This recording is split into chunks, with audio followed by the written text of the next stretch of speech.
Let's just do it.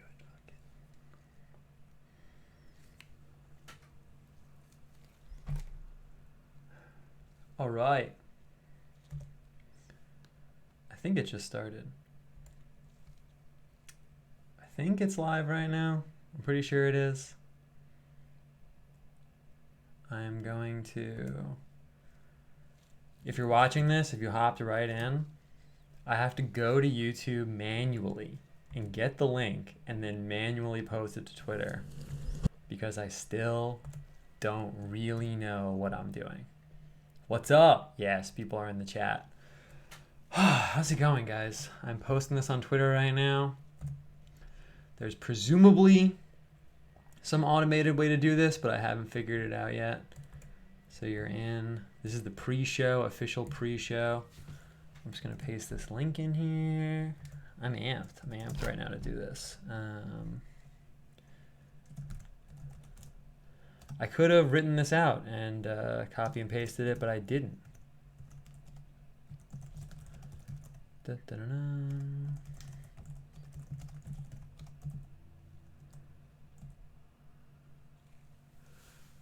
Can't even remember my own acronym. I'm typing this on Twitter right now. Hold up one second. Da, da, da, da.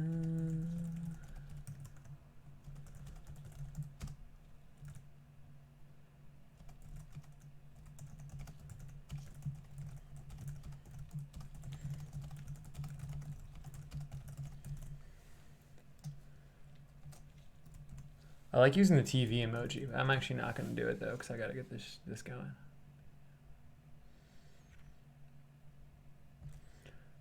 Oh, there's a typo. We're just going to roll with it. Fuck it. We do it live. Who cares? All right, people are here. Bell Gang, what's up? Nice. Okay, I can see the chat. I'm getting it going. All right, we'll just hold up 1 second just so people can get in. I don't like to make people wait too long. I really like when people are on time. Don't like to make people who are on time wait for people who are late, but we'll give them just a second. How's it going, guys? First time catching you live. The hype is real. I know, man. Whenever it's Tuesday, I'm just like looking forward to doing this. What's up, guys? Nice. Already got a question. That's an easy one. How do you think young guys should incorporate the divine feminine into their life? It's called the Virgin Mary, bro. Check it out. Anytime for free. All right, we'll wait one more second at 7:35, then I'll click on the intro and we'll do this. If you were here last time, I feel like I'm still like figuring out how to do this in terms of like painting and talking, but I think it went pretty well last time. Actually, I think it went really well. We went for like 2 hours. So hopefully this will be way shorter, but we're just gonna feel it out. I got my paints all organized. I organized them. Check it out. My paints. Check them out. All right. Oh, it's also 7:34. I'm so ready. And let's see, I can see how many people are watching. 18. The 18 essential crew members are all here. All right, 7:35. Let's do this.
All right, what is up, everyone?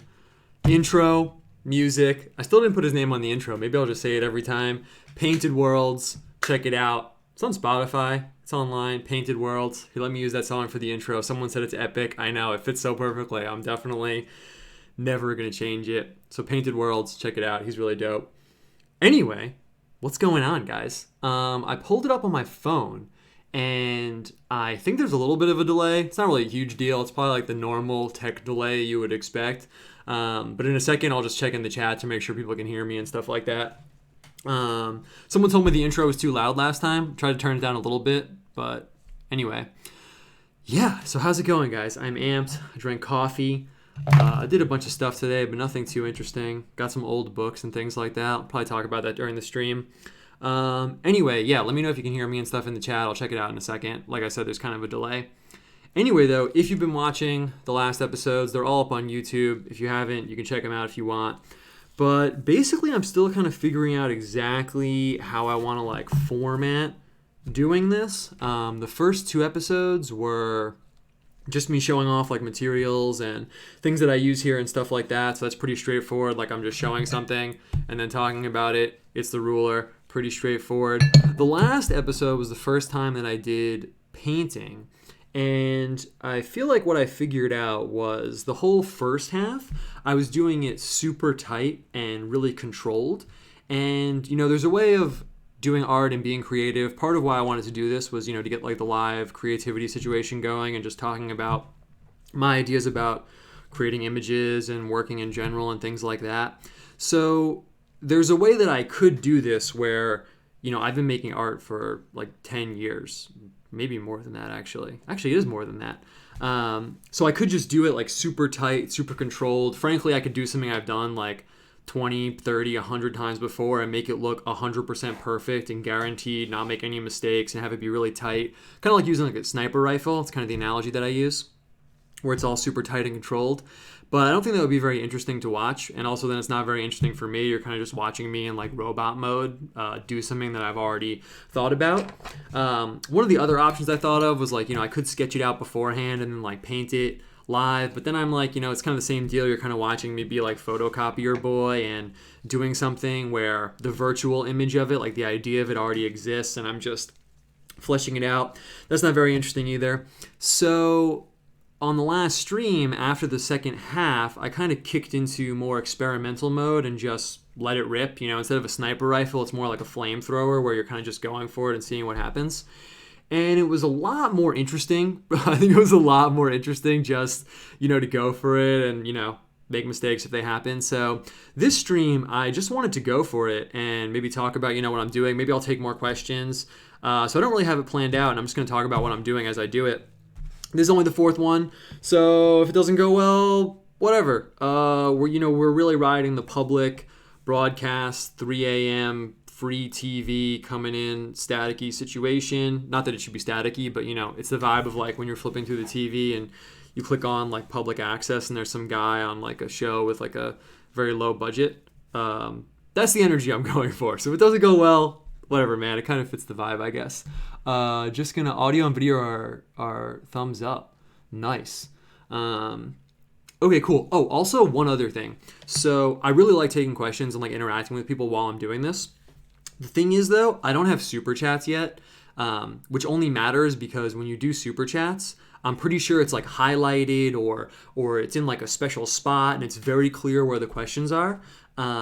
So when I'm taking questions or if you want to ask me questions or anything like that, I'm pretty sure in the chat, if you write Owen Cyclops and write something else, it's highlighted for me. So when I stop and look at the chat, I can see everything. And sometimes I have to like really read through to find the question. So if you put it in like, if you write Owen Cyclops and it's highlighted for me, it's like way easier. Or I don't know, maybe like we could have like an emoji situation. I don't know, we'll figure it out eventually. But for now, just saying if you want to ask me something, like writing Owen Cyclops makes it way easier. I'm still kind of figuring out how to take questions. I'm still figuring out everything. But that's why it's interesting, I guess, right? Who cares about watching something perfect? We'll talk about perfection and all that stuff as we go along. So yeah, if you were here last time, you know that one thing I'm really big on, this is the main thing that I tell people when they ask me how to step their art game up. Oh, dude, look, my pen exploded. Check this out. I actually flew recently. I had to go to Florida. I'm actually wearing a Miami Dolphins hat that I got from my grandfather, who died, so you can't make fun of the Miami Dolphins hat. I actually don't know anything about them. I just picked it up from his house because I thought it would be cool.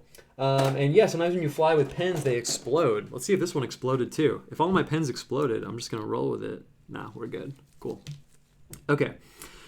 So one thing I'm really big on is dropping in the border. So I'm gonna drop in this border real quick. Normally I do this in pencil, but I like to keep it fat for the live stream, and then I'll zoom in a little bit more on the paper. I'm not going to go over like all the 101 stuff every time, but since we're like still in the beginning, I'll just kind of remind people.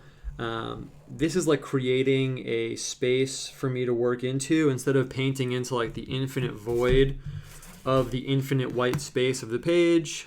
I am sectioning off an area, so we're composing a picture instead of just going into the void. You don't want to go into the void, guys. You don't want to enter the void. Okay, let's make sure the camera is good.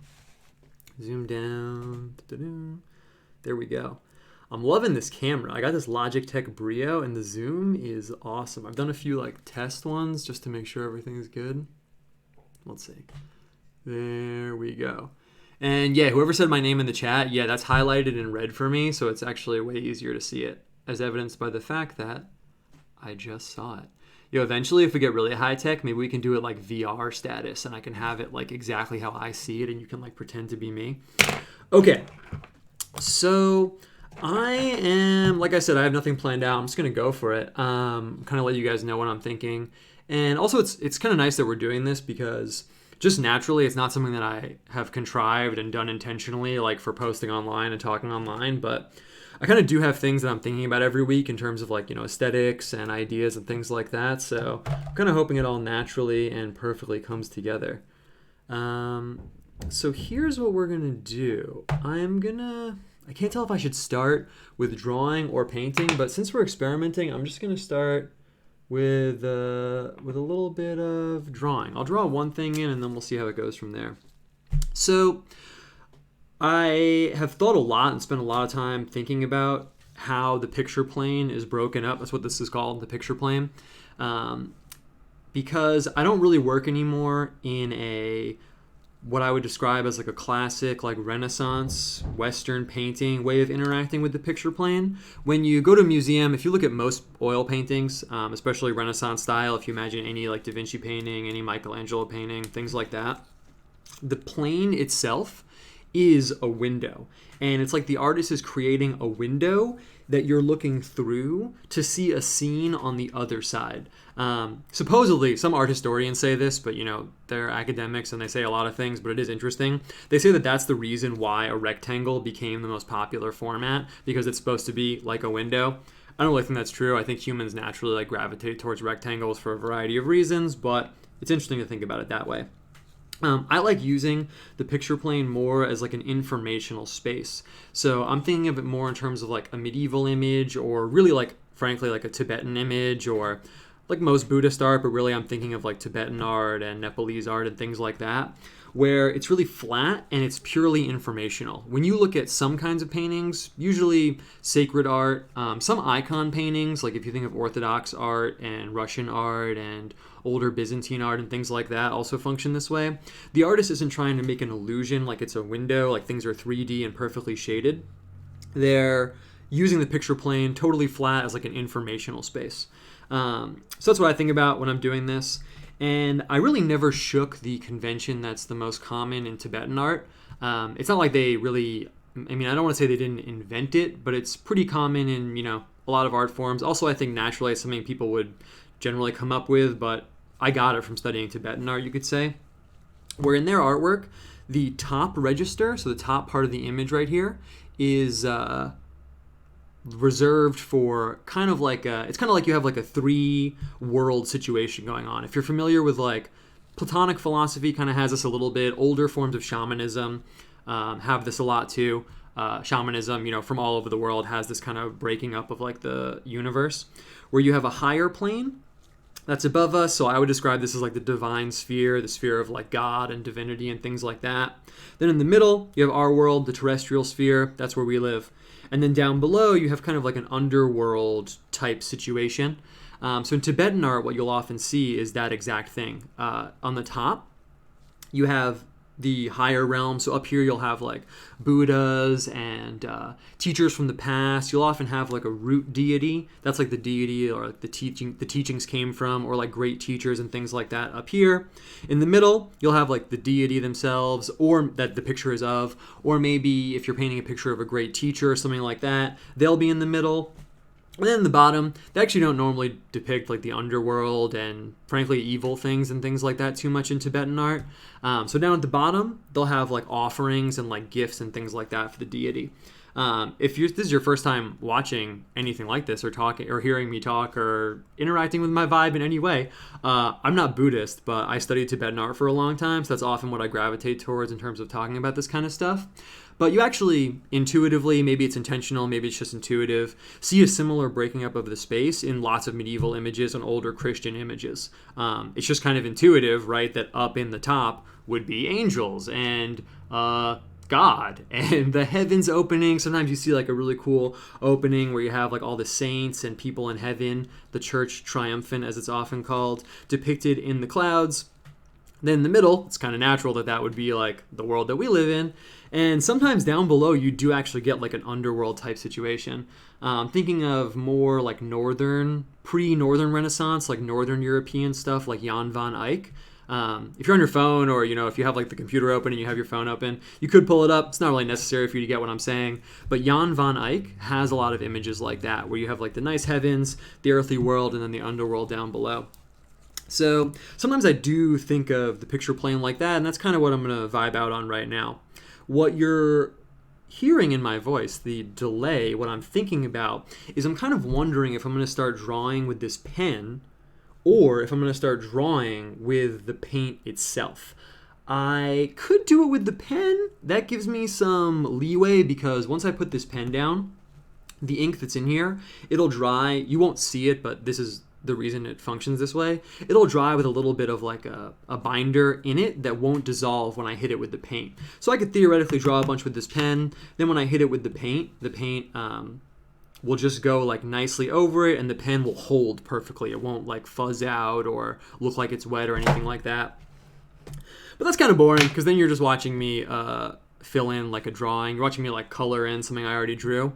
So I don't really know how it's going to go, but let's try it with the paint. The difference with the paint is that the binder in here, in the paints that I'm using, is water soluble. So once the paint is down, it's not probably like, if you've used paint before, it's not really like quote unquote normal paint. Where if you're using acrylic paint or most cheap paints, or even if you painted a wall in your house or something, paint like that, once it's dry, that's it, doesn't matter. You can spill a cup of water on it, you can put more paint on it, the paint's not going to re-wet. These paints will re-wet. So theoretically, if I painted like a square in here, let's say I painted it in red, and then I went to fill it in blue, it'll bleed out a little bit actually. And where the red is touching the blue, the red will re-wet, and you'll get like sort of a purple fuzz in between them. Theoretically, I could work around that by, let's say, if I wanted to paint a blue square with a red outline, I could put the blue square down and paint the red outline second. Honestly, though, I'm just going to go for it. Let's just see how it goes. I'm going to start by putting a big eye up here. That's often how I represent like God in images and things like that. And then we'll just see how it goes. I don't want to start with straight up black. It's interesting because I am laying down an eye, which will be white. I'm not going to hit the white paper with white paint.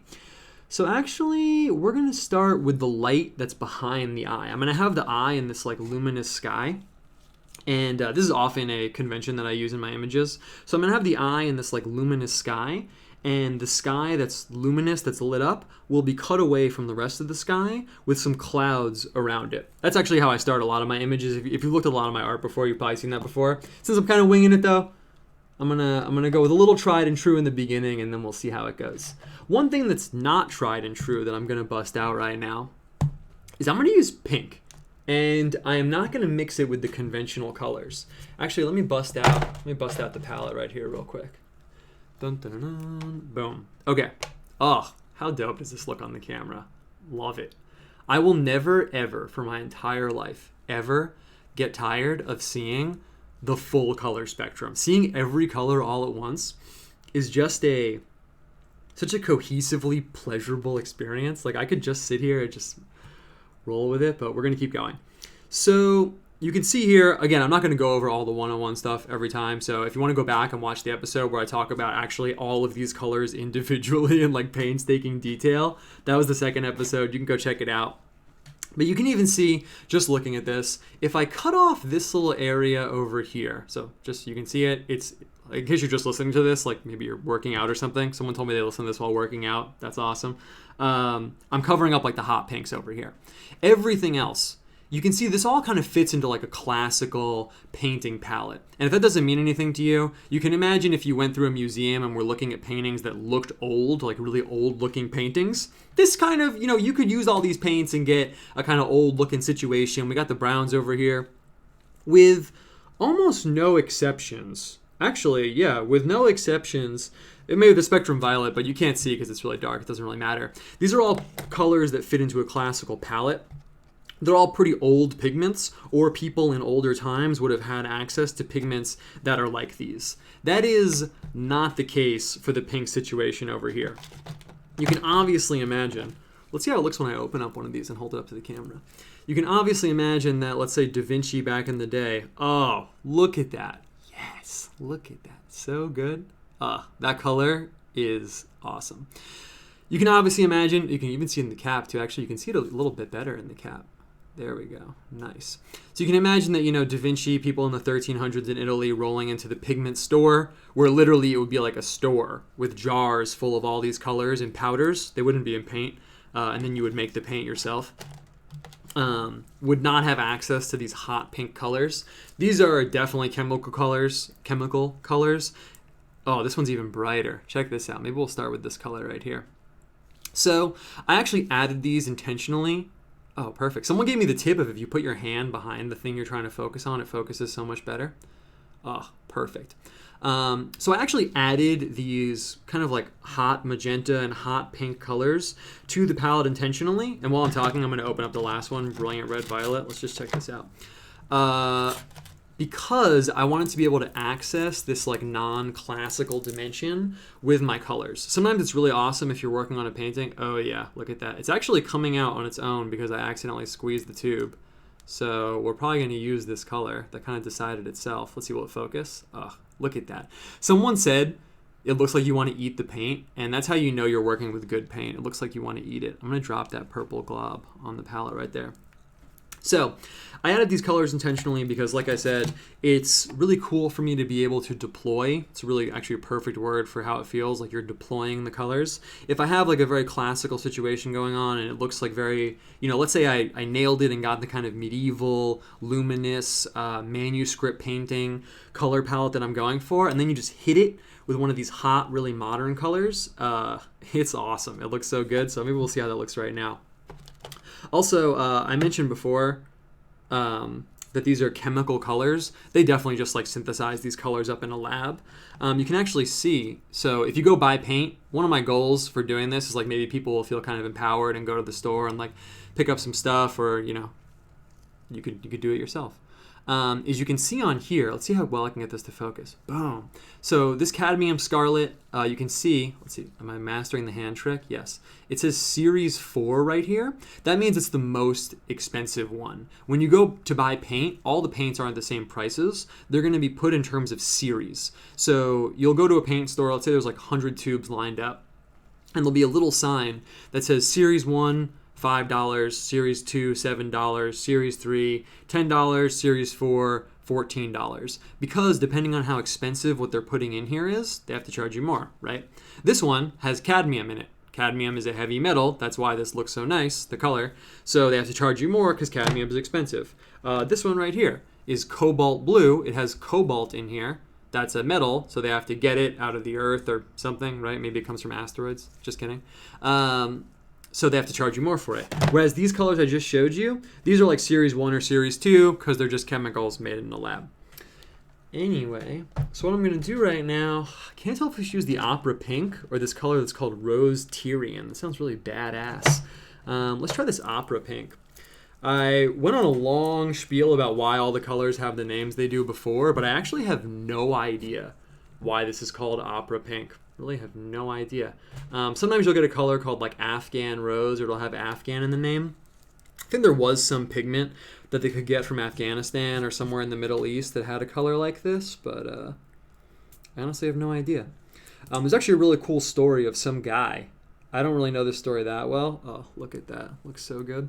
Who, it was pretty early in the game, man. I think it was like the 20s or the 30s, or late in the game, depending on your time metric. Who was going to school to study some type of science, and he accidentally invented this hot pink dye. He like was working on something else, and he like spilled it, or when he washed some cloth in it, it came out this hot pink color. And he dropped out of school. No one had had a dye like that or pigment like that at the time, and ended up making millions and millions and millions of dollars selling this like hot pink dye that he accidentally invented. So that's pretty awesome. I'm also going to drop some white in here. I am just realizing that I actually don't have my palette knife ready to go. I'm unprepared. Boom, got some white right there. So just hold up 1 second. I made a rookie mistake, and I'm gonna get my palette knife. Perfect. Cool. All right.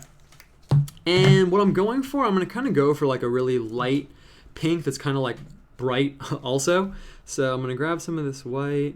This might be too much, actually. I'm actually using a smaller palette knife than I used last time. The one I had last time was pretty big. When you go buy painting tools, if you go buy painting tools, your instinct is like, wow, everything's so tiny. Why is everything so small? But when you're actually doing the work, you really want very, very, very exact tools. So it's almost better to have like a small setup. And you can see how little paint I'm actually using here. So I'm going to get this focusing again. Oh, I'm getting good at the autofocus. Perfect. So I'm just taking like the tiniest little drop because this color is so powerful. It's really easy to go darker. So if I mix this up and it's too light, it's super easy for me to go darker. But going lighter is almost impossible. If I mix this color up and it's too dark, lightening it is just not going to happen. It's not going to happen. And you can see here, that did not really have too much of an effect. I also can't really tell if I have enough paint. So I'm going to grab more white. I'm going to get more in here. So I also mentioned this another time, but the binder in these paints isn't clear. So the glue that's holding this paint together is not clear. It has a slight opaliness, has a slight like pearlness. It's like slightly white. So as this paint dries, it'll get more dark. So that's something also I have to slowly calibrate as I'm working on this. I have to imagine that when this dries, it will become a little darker. It feels really badass when you get really good. That's perfect. This is actually going to be too dark now, but we're just going to roll with it like I said. It feels really cool when you get really good at anticipating how the colors are going to shift when it gets dark. I don't think I told this story before, but one of my friends picked up this Tibetan painting one time, and he bought it. He was in Nepal, so it was a Tibetan style painting, but it was from Nepal. I'm going to move my glass of water over here that I'm getting my brush on. Someone said the sounds were very like ASMR, so maybe I'll do like just a painting sounds episode one time. So my friend picks up this Tibetan style painting from Nepal, comes back, he wants to give it to his girlfriend, and he really didn't like the face of this deity the way it was painted. It was this green Tara. It's like a very popular Tibetan deity, Tibetan Buddhist deity.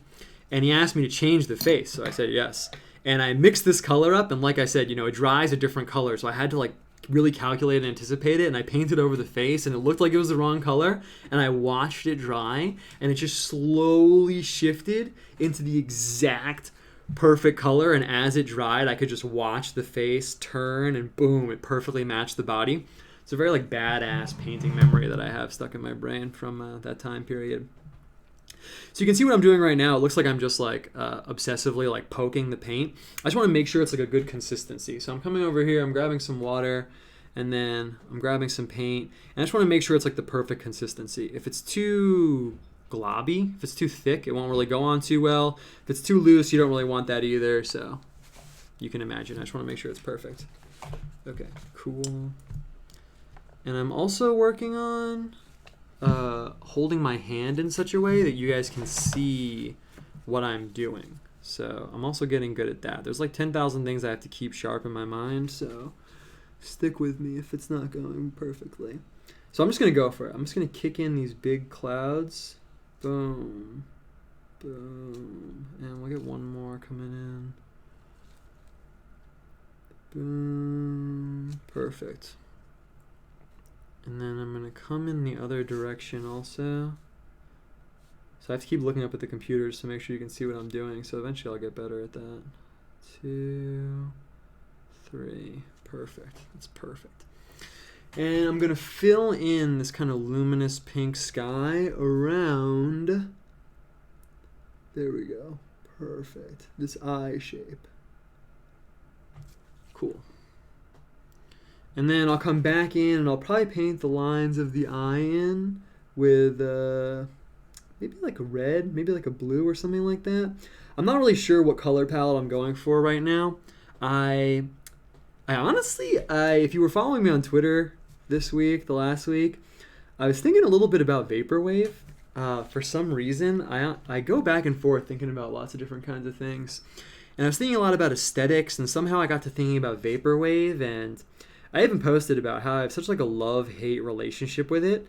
On the one hand, it's so, can I use the word cozy? It's so comfortable and nice, and I think when people see it, they really instinctually get it, even if they're not like nerds and they have no idea what vaporwave is. I'm talking about just the visual aesthetic of vaporwave, although of course the music dovetails with it also.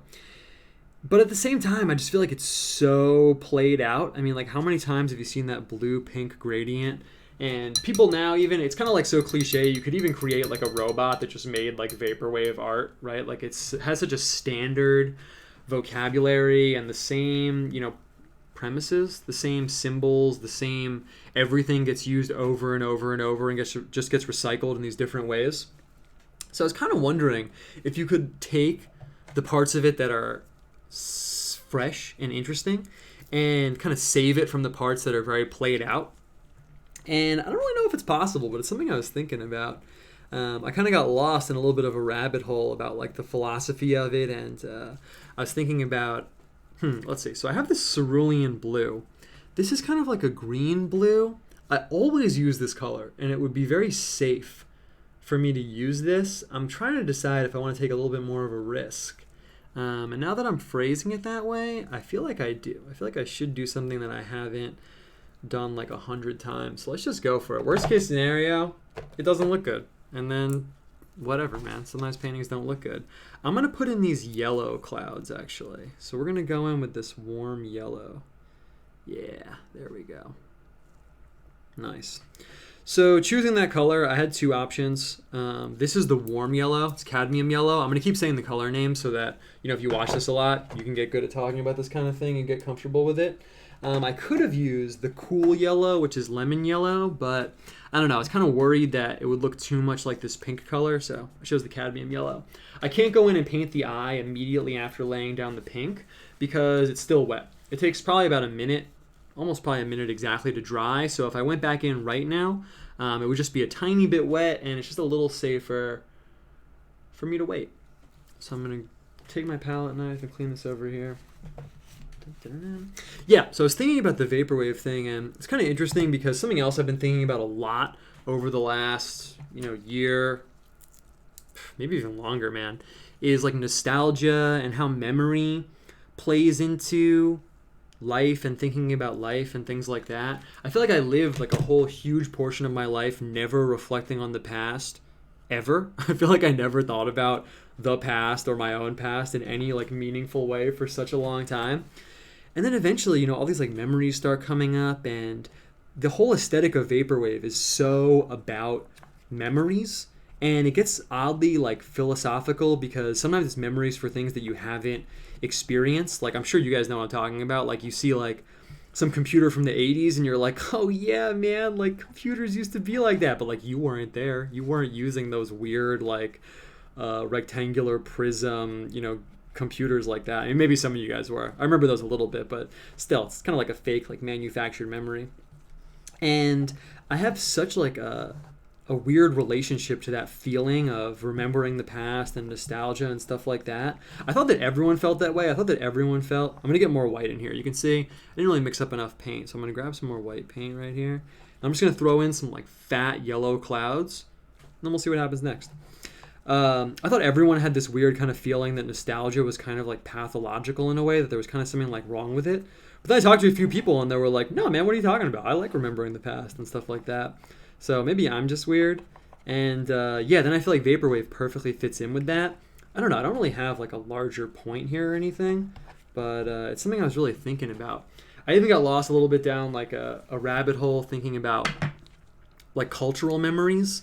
And when I went to college, I did so much reading that at the time I thought it was kind of like bullshit, honestly, about like cultural memories, man, and how like, basically about like culture and society. Literally like the We Live in a Society meme, but it's like a 300-page, like very academic book written by someone who's low key or not so low key, like a post Marxist or some stupid like ideology.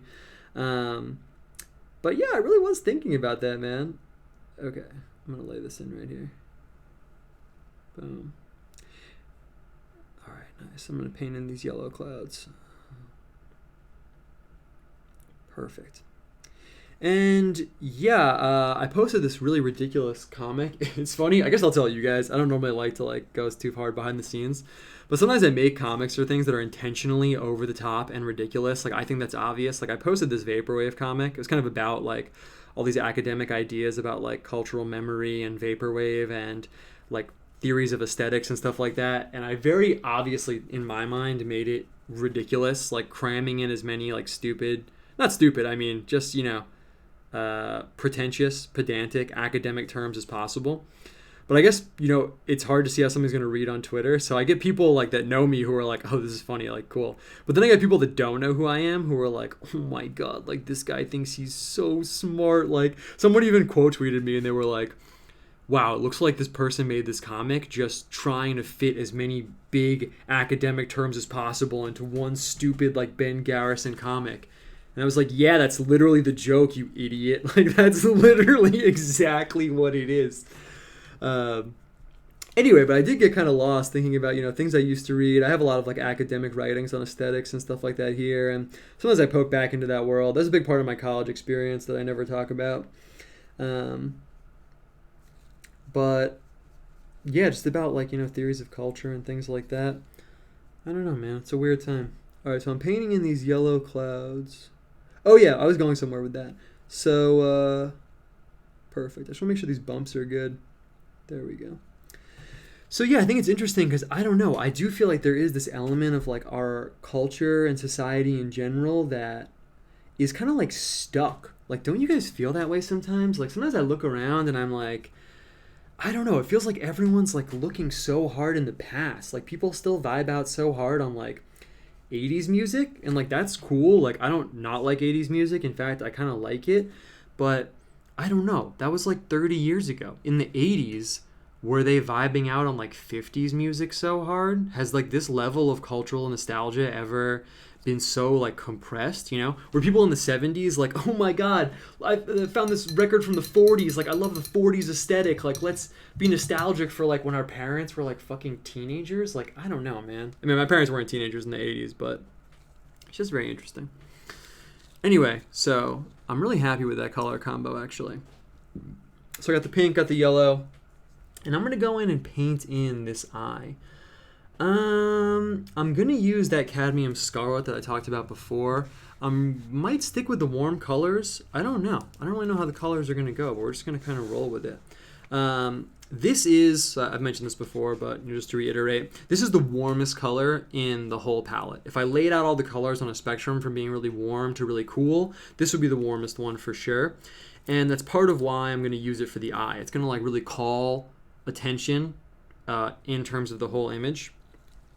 So that's how I'm going to use this here. Boom. There we go. It's also interesting because, there's so much I could talk about, but there also is all these different sort of cultural contexts, and not really cultural context. That makes it sound more like I'm talking about reading a book. I'm really just talking about paintings, like visual aesthetic contexts in which the colors have been used that I think about while I'm working. Like when I look at this color, you have really like two options kind of. In medieval art, this would be used kind of normally, so I could talk about it, but it's not that interesting. But in terms of, Buddhist artwork and Tibetan Buddhist artwork, which is always where I'm going to be drawing parallels, In Nepalese art, if you look at Northern Indian, Nepalese artwork, this color is like the king. It's like what they use for everything. And if you look at a painting, sometimes it'll be like 50% pure this color. I'm going to bring this down when I paint this eye. I'm going to experiment with moving the camera a little bit more, just keep it visually fresh. So it would be like 50% this color. Like they would use this color a ton. Whereas in more like Chinese painting, especially like Western Chinese painting, this is like a highlighter. Like they would just use it very, very, very sparingly into like a more blue-green situation. You can imagine if you're doing like classical Chinese painting, everything's blue and green, then you drop this color in, it is explosive. It's huge. So there's always a lot going on in terms of how you want to do it. All right, let's see if I can nail this. Perfect. Boom. That looks good. I'm going to paint this bottom line in too. Perfect. Perfect. And, you know, I could put that little tear duct in. I would put it on this side. I would paint it in like a little oval right here. But I kind of like that it's ambiguous whether this is a right or a left eye because of the way I painted it. That was intentional. So I'm actually not going to do that. I'm not going to put in a tear duct, so it stays ambiguous because I think that's kind of cool. And I'm going to just drop the circle in. Boom. Perfect. Normally, if you want the eye to look, frankly, like not deranged, you want the pupil hanging off the top right there. That's actually good. Perfect. You want it just hanging off the top. And even though in real life it looks a little bit weird, you can leave a little bit on the bottom there.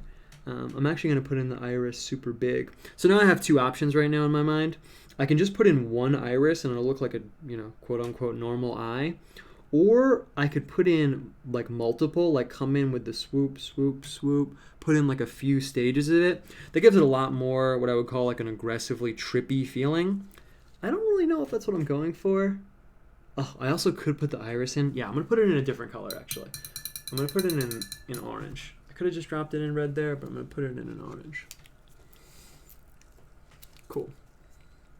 Oh, yeah, dude. Yo, I just looked up at the chat. Dude, the nostalgia berries in South Park, that is exactly what I'm talking about. If people haven't seen it, whatever season of South Park that is, I almost tweeted about it the other day, but and I feel like it just didn't really happen because I was like doing stuff. But there's a season of South Park, whichever one is the one with the nostalgia berries, where they talk about trolling and the internet, and they even go into politics, and it is really good. As a cohesive document, that whole season, I watched it again while I was printing out the rosary prints from my printer. I just kind of went for it and like pounded the whole season while I was like boxing stuff up and taping up boxes and doing all this stuff all day. Dude, it's so good. It covers so much ground. It's really well done. I definitely recommend watching that. And if you haven't seen it in that season, there are these berries. Okay, I'm going to paint in the second iris right here. Okay, here we go. Perfect.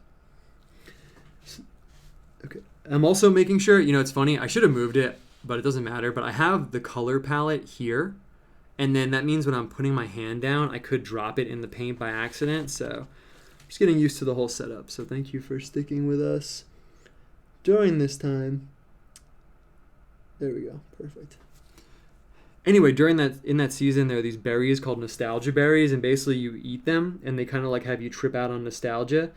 And the berries themselves are personified, and they're like little grapes, and each grape is like, oh my god, remember when this thing happened? Like, oh my god, I remember that. Oh, remember this? Oh, I remember that. Wow, I remember. And it's such a perfect embodiment of how lame nostalgia can be. And I think about it like every time I see someone being like too nostalgic, I think about those fucking nostalgia berries, because that's what it feels like. Like, oh, remember that? Oh, I remember that. And yeah, there's just something fucking pathological about it, man. It kind of like creeps me out, honestly. I've always had that weird relationship to it. Okay, so what I'm going to do right now... Oh, man, I can't do that. Fuck. Okay, so what I was thinking was I was going to drop this cadmium yellow into the iris, and it was going to look hot because then it's kind of like harmonizing with the color of the clouds. You got the yellow, the more powerful yellow. But the problem is this will be interesting for me to talk about. I can't use yellow in eyes anymore because it just makes me think of jaundice. It's so annoying. Actually, so yeah, I'll go into this. Oddly enough, I didn't plan on going into this, but I did name. I don't know if I gave the title of the stream a medical name, but I was thinking about doing that. So yeah, I talked about this on Twitter a little bit, but I don't like to go into it too much because it makes it sound like really extreme. It makes it sound like I'm like begging for sympathy or something when really I'm not. It's just something kind of interesting to talk about every now and then. But I got jaundice one time, a really long time ago. And it's a long story as to why. I'm not going to go into it. Long story short, I have this weird like genetic thing with one of my organs. It's not really that interesting, honestly, but that's why. So I got jaundice, and it really freaked me out, man. Imagine, oh, I can't use this yellow either. I can't use yellow. Why am I deploying yellow? Okay, I'm just gonna paint in the eye red while I'm talking about this story. So yeah, I got jaundice, man, and it fucking sucked. And I really thought I was gonna like die. Like imagine like you're in the bathroom. This is literally me. I just go totally real on the stream now. I don't, or on any format now. I don't really hold anything back. So yeah, I had jaundice, man. Imagine like I'm shining this flashlight from my phone into my eyes, looking at my eyes, being like, yo, my eyes are yellow. What is going on right now? Like I had to go see these doctors. Like it was crazy. I'm fine now, just for the record. Like day to day, like I'm totally fine. So I'm not like trying to make it seem like, like I'm like a sick person or something. Not that there'd be anything wrong with that. It's just not the case.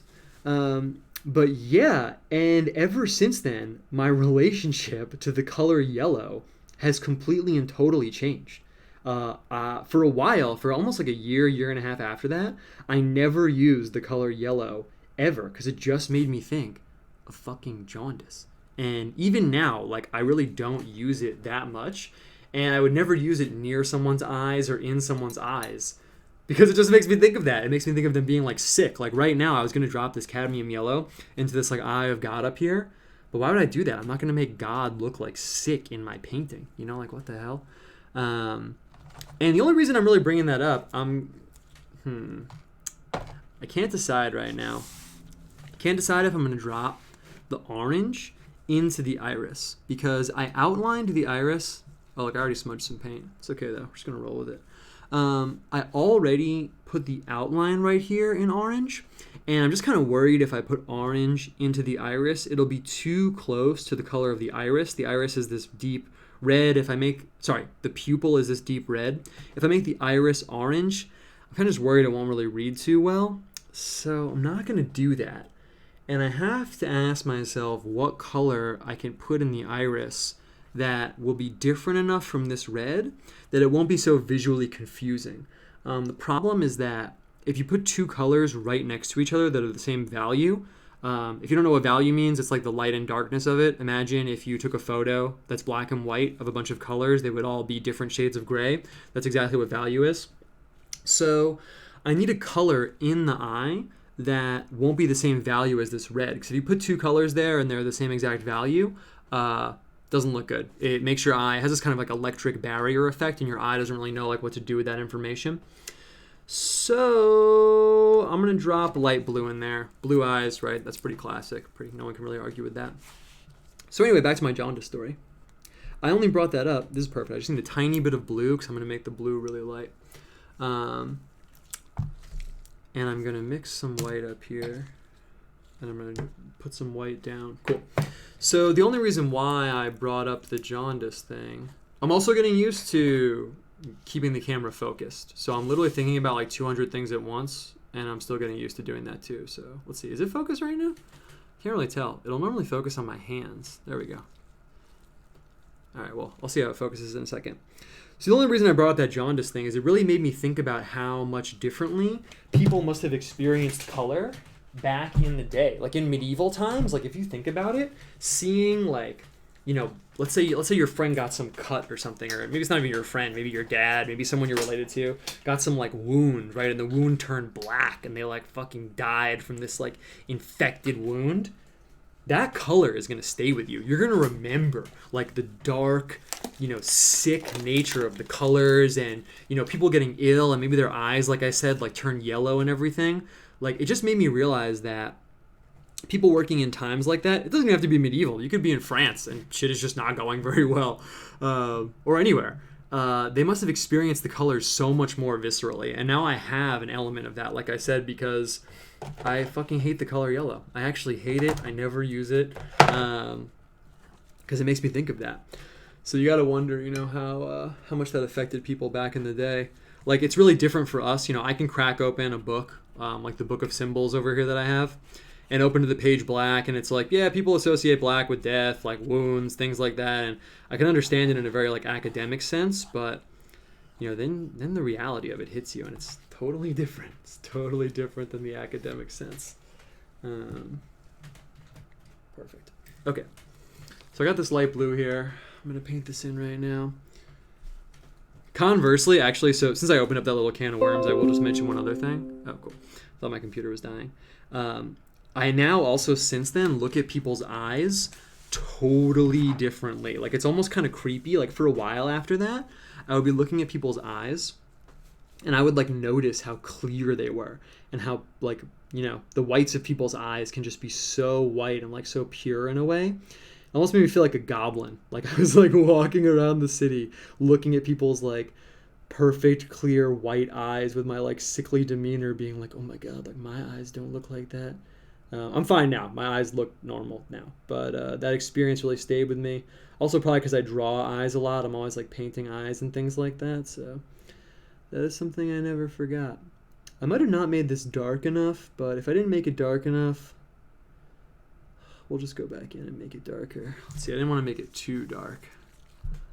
Perfect. Okay. So one other thing that I mentioned, let's get off the medical colorology, although we could bring it back up if you guys want. One other thing that I mentioned before, and this goes for any form of art. I'm also really into, I'm going to cover up this little mistake here while I'm talking. Perfect. There we go. One other thing that I think is interesting for the creative process is as you get better, and I really think this goes for any form of art, not just visual painting, one thing that enhances your craft and what you're doing is not missing opportunities to make decisions. What I mean by that is, as I'm doing this image, as I've gotten better at image making over a long period of time, I notice more and more and more where I have a chance to do something interesting. And there's a kind of famous quote that you hear a lot if you're in like painting schools and stuff like that.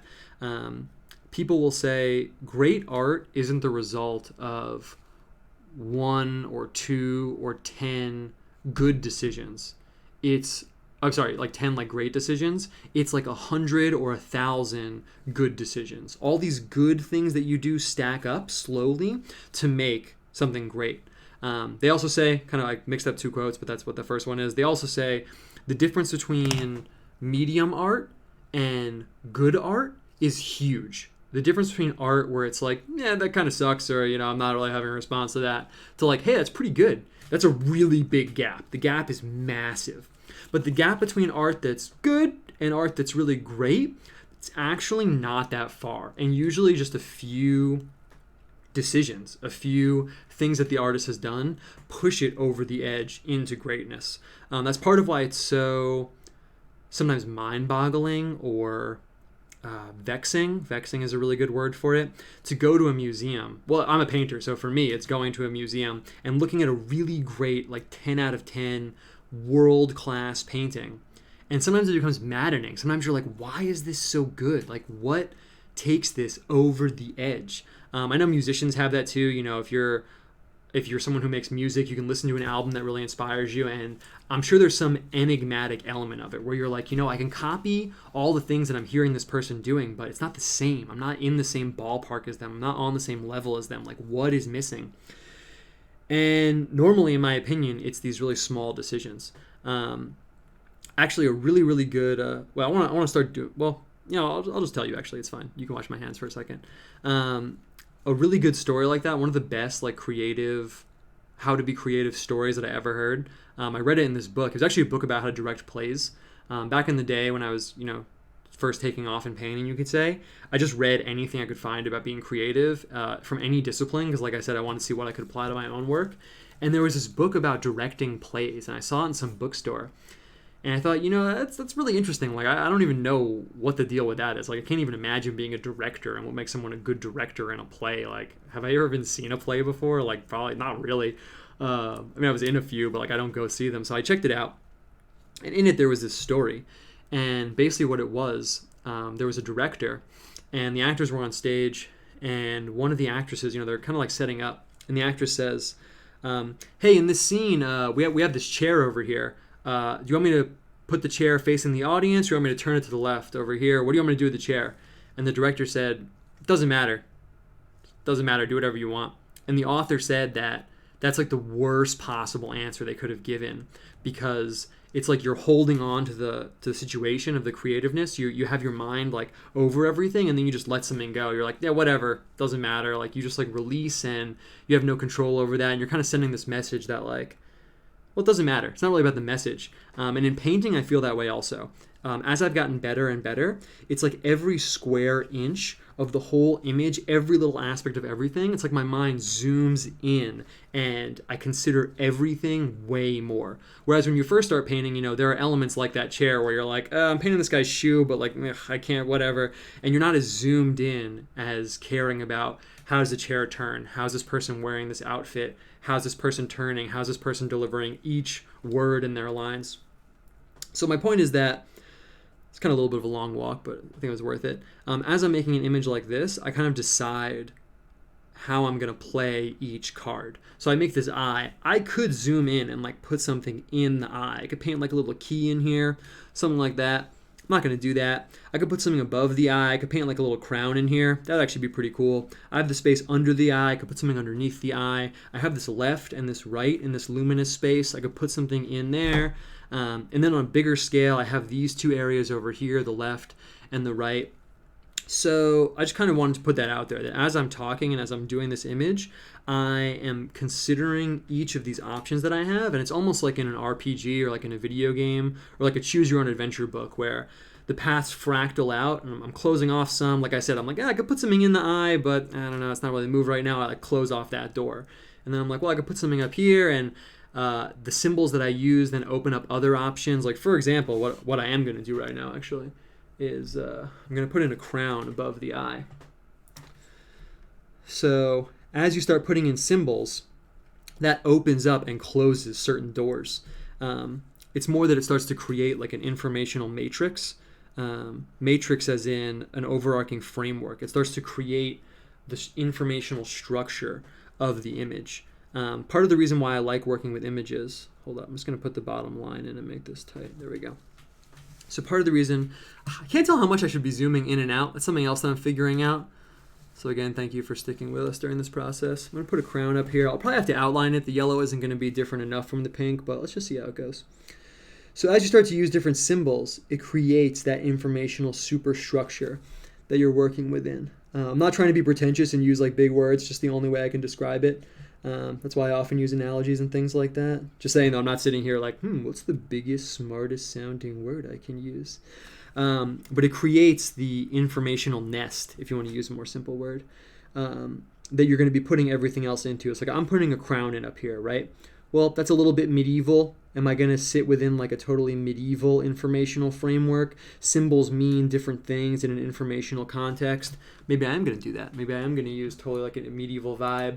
Then I can play with that a little bit. If I set up a whole medieval symbology and then maybe there's a car in the bottom, that's kind of weird. That creates like a very ambiguous like informational space. I'm trying to think what I'm going to put underneath the eye. I've been using this tear motif a lot, and I think that's what I'm going to do. I think I'm just going to go for it. So I'm just going to, am I going to make it red so it's kind of like a drop of blood? I don't know, is that too real? I think I should just go for it, though. I'm trying to decide if I'm going to make it blue or red. Let's make it red. Let's make it red. So that's something else that I'm considering as I'm making the image. I was saying that's part of why I like working with images. Images have an informational content. The thing is, that informational content is not as straightforward. Oh, perfect. Yes, there we go. It's not as straightforward as the information that we're used to. We're used to the informational content of something having these like certain structures. Like, if I tell you this girl went to the store and bought a grapefruit, the informational content of that is very direct. If I show you a photograph of someone and say, this is your grandmother when she was, oh fuck, my computer's gonna die. Oh fuck, I have to plug it in. Oh, if my computer dies right now, it's gonna suck so much. Can you feel the tension? I'm plugging it in. Did I make it? Wow, that was so real right now. Okay. Sorry. I told you guys get what you pay for. All right, my computer's plugged in. Anyway, so usually the informational content of stuff is very direct, and it's very clear to someone what information they're getting from something. Even symbols, a symbol alone, is pretty direct in terms of its informational content. Here's a symbol. It's a money bag. What does that mean? It means lots of money. It means wealth, etc. It's very like clear and straightforward what that means. Part of why I like working with images, I'm going to outline all this stuff in red. I'm just going to use the red vibe. It's a good vibe. Working with images where I can use symbols to communicate things is that it becomes a lot less straightforward. So for example, if there's a girl and the girl's holding a candle and she's wearing a necklace and the necklace has a lock on it, and then at the bottom of the picture there's a turtle and the turtle has a key on its back. Like, what does that mean?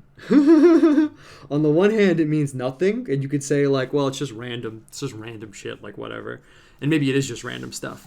But there is some informational content there. Like, you would get something different from that image if instead of a turtle, it was a shark. Maybe instead of a shark, it's an alligator. Maybe instead of a girl, it's a boy. Maybe instead of a boy, it's an old man. Now it's an old man in the picture. You subconsciously get different information from each of those things. So it's really interesting to play with that, to play with what your mind gets from an image when it's not totally directly informational, or informational in the traditional sense.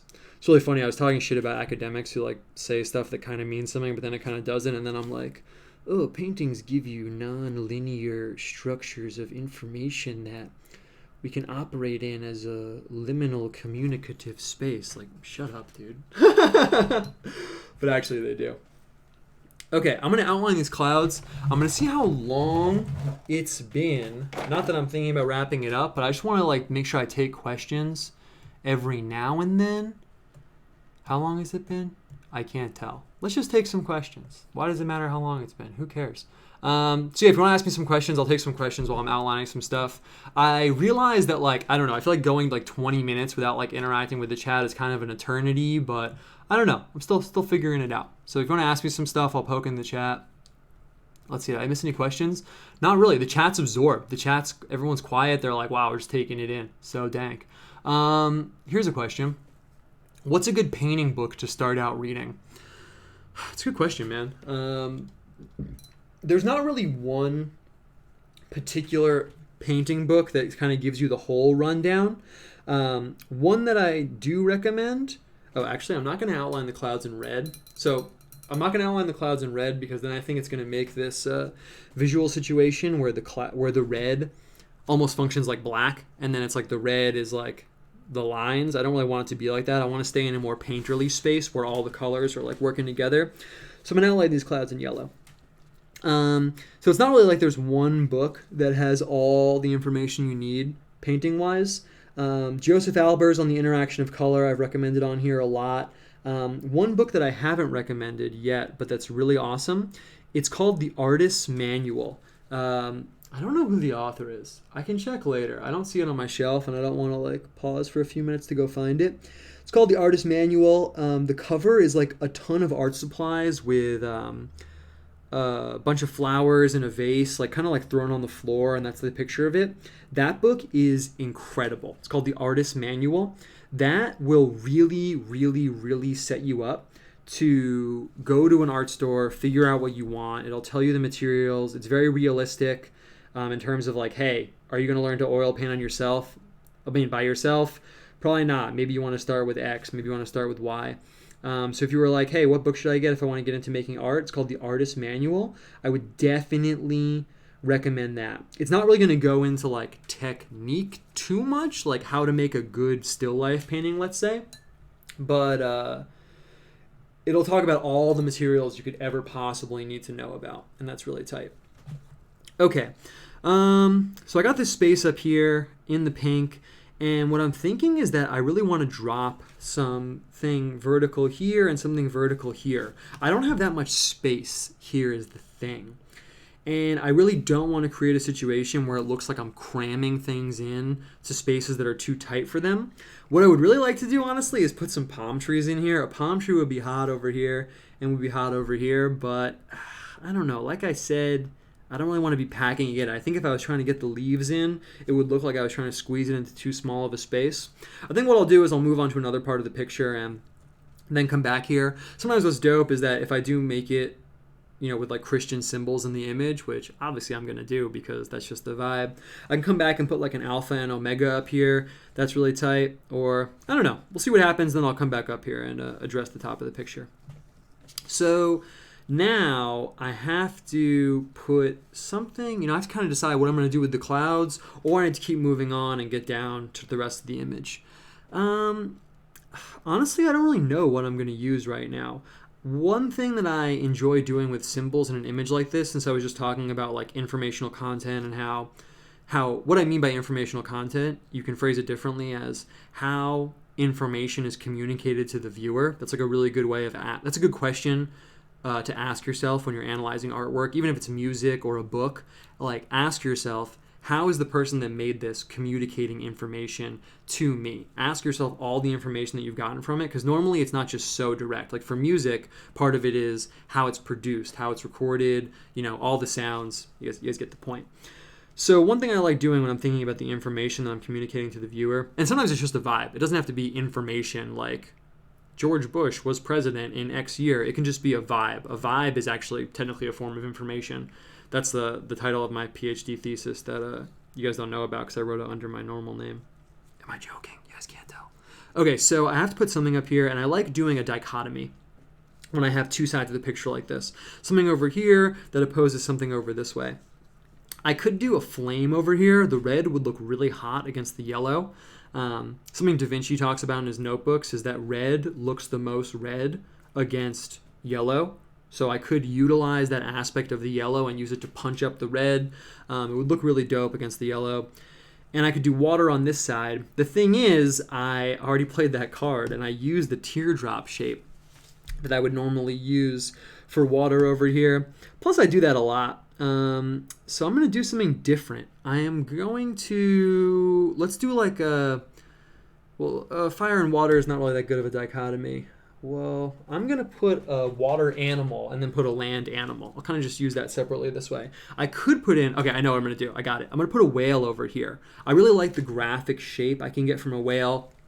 It's discreetly a biblical symbol. It's like it kind of fits like Jonah and the whale type vibe, but it's not like beating you over the head with like biblical symbolism. So I'm going to put this whale in. And I think I'm going to do... Oh, I'm going to do it in black. Let's just do it. I never use black in my paintings because sometimes black can be very overpowering. Actually, I'm going to use indigo for that reason. Black is too overpowering. You can imagine if I start getting the black in, it's way too much. And it kind of... what's the word I'm looking for? It's like I'm working in this spectrum of colors, and then the black would just take it all the way like 10,000 miles over to the right. Too powerful. But what I am going to use is this color indigo. Actually, I often use this color, this really, really dark indigo. It's almost like something I say a lot when I'm working is that it functions as black. So is it black? No. But it's dark enough that when your eye looks at the image, it will function. It's so dark that it'll function as black. Your eye will read it. It's like, oh, wow, that's the way darkest color over there. And it's like a substitute for black without using black. Sometimes deploying colors like black or white, it's like dropping, if you have like a carefully mixed band and you have all the instruments like calibrated together, like someone just comes in screaming with like a piccolo or, an electric guitar that's turned up to like 14. It can really upset like the balance a little bit. The black or white. Although actually, I am going to use white in like 1 second. So, okay. So I'm going to drop this indigo in here. I'm going to use this big whale shape. I really like using the whale as a symbol in my art. Let's see, you guys see what I'm doing? Perfect. Just because it has a big it has a lot of symbolic. It's a very symbolic character. Yeah, it's a kind of a weird shaped whale, but we're just gonna go for it. Also, you can deploy it with kind of like a doofy shape, and people still know it's a whale because of the tail. I'm gonna have to make it a little bit longer in the front, but it's fine. Yeah, so like I mentioned, it has kind of like a Leviathan, big underwater creature type symbolism, but people also do like whales. And I'm just going to use the silhouette. I'm not going to paint in like the bumps or anything like that. Ugh. Yeah, and you can see on the stream, it's almost like this is black, but it's not. It's a really, really dark blue. And you might ask yourself, like, well, why didn't you just use black? It would look a lot different. It would look a lot different. Perfect. Sometimes actually what I'll do is if I want to pump up the biblical aspect of it, I'll actually drop like a human shape inside the whale. And then it's pretty explicitly like Jonah and the whale, right? But I don't think I'm going to do that here. I don't think I'm going to go that level, but we'll see. And then on the other side, opposite the whale, I'm going to put a swan. Swan has a really, really, really nice shape. It'll look tight against the white background. The S curve of the neck is really good. And it's different than the whale.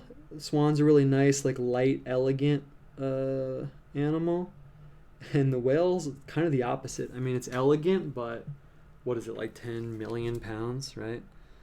So we can start to build up that dichotomy. And as we go down into the rest of the image, we'll see what I want to do with that. So there's two different kinds of whale tails. I like using this one where it comes out. Oh, you guys can see what I'm doing. Perfect. And it comes out like this. Perfect. There we go. And then I'm going to come in right over here. Boom. And this side came out a little far, but it's okay. Perfect. There we go. And when I'm painting animals into a picture like this, a huge change is if I put the eye in. If you put the eye in, it starts to have, it feels like the animal's like alive. Whereas if you just leave it like this, then it feels like a symbol. And it's really different. You can imagine if I put in like a little like sleepy eye or something right there, it would really change it and it would look like a picture of like a cute little whale as opposed to like the symbol of a whale. So I'm not going to do that. This whale's kind of a funny, weird shape, but I actually like it, so I'm just going to leave it. I kind of intentionally made it like a not very elegant shape. So we'll see how it goes. Because I want it to contrast with the swan that I'm about to put in right now. Which hopefully will be a very elegant shape. I'll also probably have to outline the swan, so I'll probably outline it in that indigo, and that'll kind of like tie them together. Let's see. Anyone else ask me anything else? How often do you go through your paints? Dude, it takes so long. If you're painting, even if you're painting a lot, you keep your paints for, like paints like this for like a while. I couldn't say because I haven't been painting a lot for a little while. Now I will be now that I'm doing this, but it takes a long time. Even right now over here, I'm taking out way too much paint every time I squeeze it, and as I get better, I'll use less and less. So yeah, it takes a while. It's definitely worth the cost. So I'm also measuring, I'm kind of like visually just calibrating, so I want to make sure when I paint the swan in, I don't come back and look at it and say, oh wow, I made that way too small. So that's why I'm holding the brush in this way. And I'm going to put in the head. There we go, perfect. Let's see who else asked me something. Oh, that's it. Is that it? Did you go to graduate school for an MFA? Good question. No, I did not. I got paint on my camera. Yeah, it's fine though. Who cares? Makes me look more legit. Did I go to graduate school for an MFA? Nah, I thought about it. I don't want to sound like entitled or something, but I could have done it. I don't have money, but I could have gotten a scholarship or something.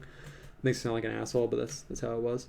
But I didn't do it. And honestly, I really just felt like this has nothing to do with my own skill level. I mean, you know, there's lots of artists. They're good. I just do my own thing. I'm not like the best in the world or anything like that. But at a certain point, I kind of just felt like, you know, what is someone going to teach me that I can't learn on my own. Like, I have a lot left to learn, but I kind of just felt like I was at this point where I was like, I've been with these teachers. I went to, I mean, again, this makes it sound like a dick, but I'm just being honest. I went to a school that's supposed to be like a really good school. Like, when I would tell people where I went, they'd be like, oh, wow, you went there? Like, that's so amazing. But honestly, the teachers sucked. And they were really just, people that had kind of been thrust into that position for whatever reason. Maybe it was convenient for their career. Maybe they thought it would sound good to have taught at that school. Maybe they needed the money. Hey, people need money, whatever. Oh, look at that stroke. Oh, it's white on yellow. You can't see it really too well, but maybe I'll hold it up. Look at that stroke. Look at how the stroke finished. Oh, so good. So I was really, really, really disappointed with my teachers when I went to art school. So yeah, by the time I left, I just thought, I have a lot to learn, but I really don't think it's going to happen in like an academic setting. And I never went back. I have a really vivid memory. This is a really good art school story. I guess I'm, revealing that I went to art school. Maybe that was obvious. But our freshman year, so I just got there. Okay, I just got there. And we had this project where we had to make a wine. We had to make, I forget exactly what it was. We had to make like a cup or something out of wood. It sounds really random, but a lot of art schools partake of this theory that, before you go into like your established discipline, like even if you're going to be like someone who does type or someone who does magazines, someone who does designing underwear, someone who does designing tables, someone who paints pretty pictures of hot girls, whatever, that you should study all these different disciplines before you do that. Sometimes it's called the Bauhaus method after this school in Germany. But so they did that. So, I was thrust into doing like, woodworking and all this stuff, and it's kind of cool, I guess, whatever. But, that swan shape is perfect. I'm going to outline it though so you guys can see it. I know you can't see it because it's white on yellow. I mean, you can see it, but you can't see it that well. So we had this project, and I made this wine glass out of wood. And that sounds weird, but it looked awesome. And the whole point of the project was that everything about the glass that I made, like, the way the width correlated with the height on the top, the way the height of the glass overall correlated with the width on the top, the way the stem fit with the bottom part, was all about this thing called the golden ratio. The golden ratio is like a very, very fundamental principle in design that goes from Renaissance painting to your iPod. iPhones use the golden ratio. Books, probably all the books on your shelf are an approximation of the golden ratio. Your credit cards are a 5/8 rectangle. That's an approximation of the golden ratio. So it's like an extremely fundamental. I put indigo on the brush just so you guys know what I'm doing, but actually I realized I have to put the orange in on the beak. So I'm going to put the orange on the beak and then I'm going to outline this.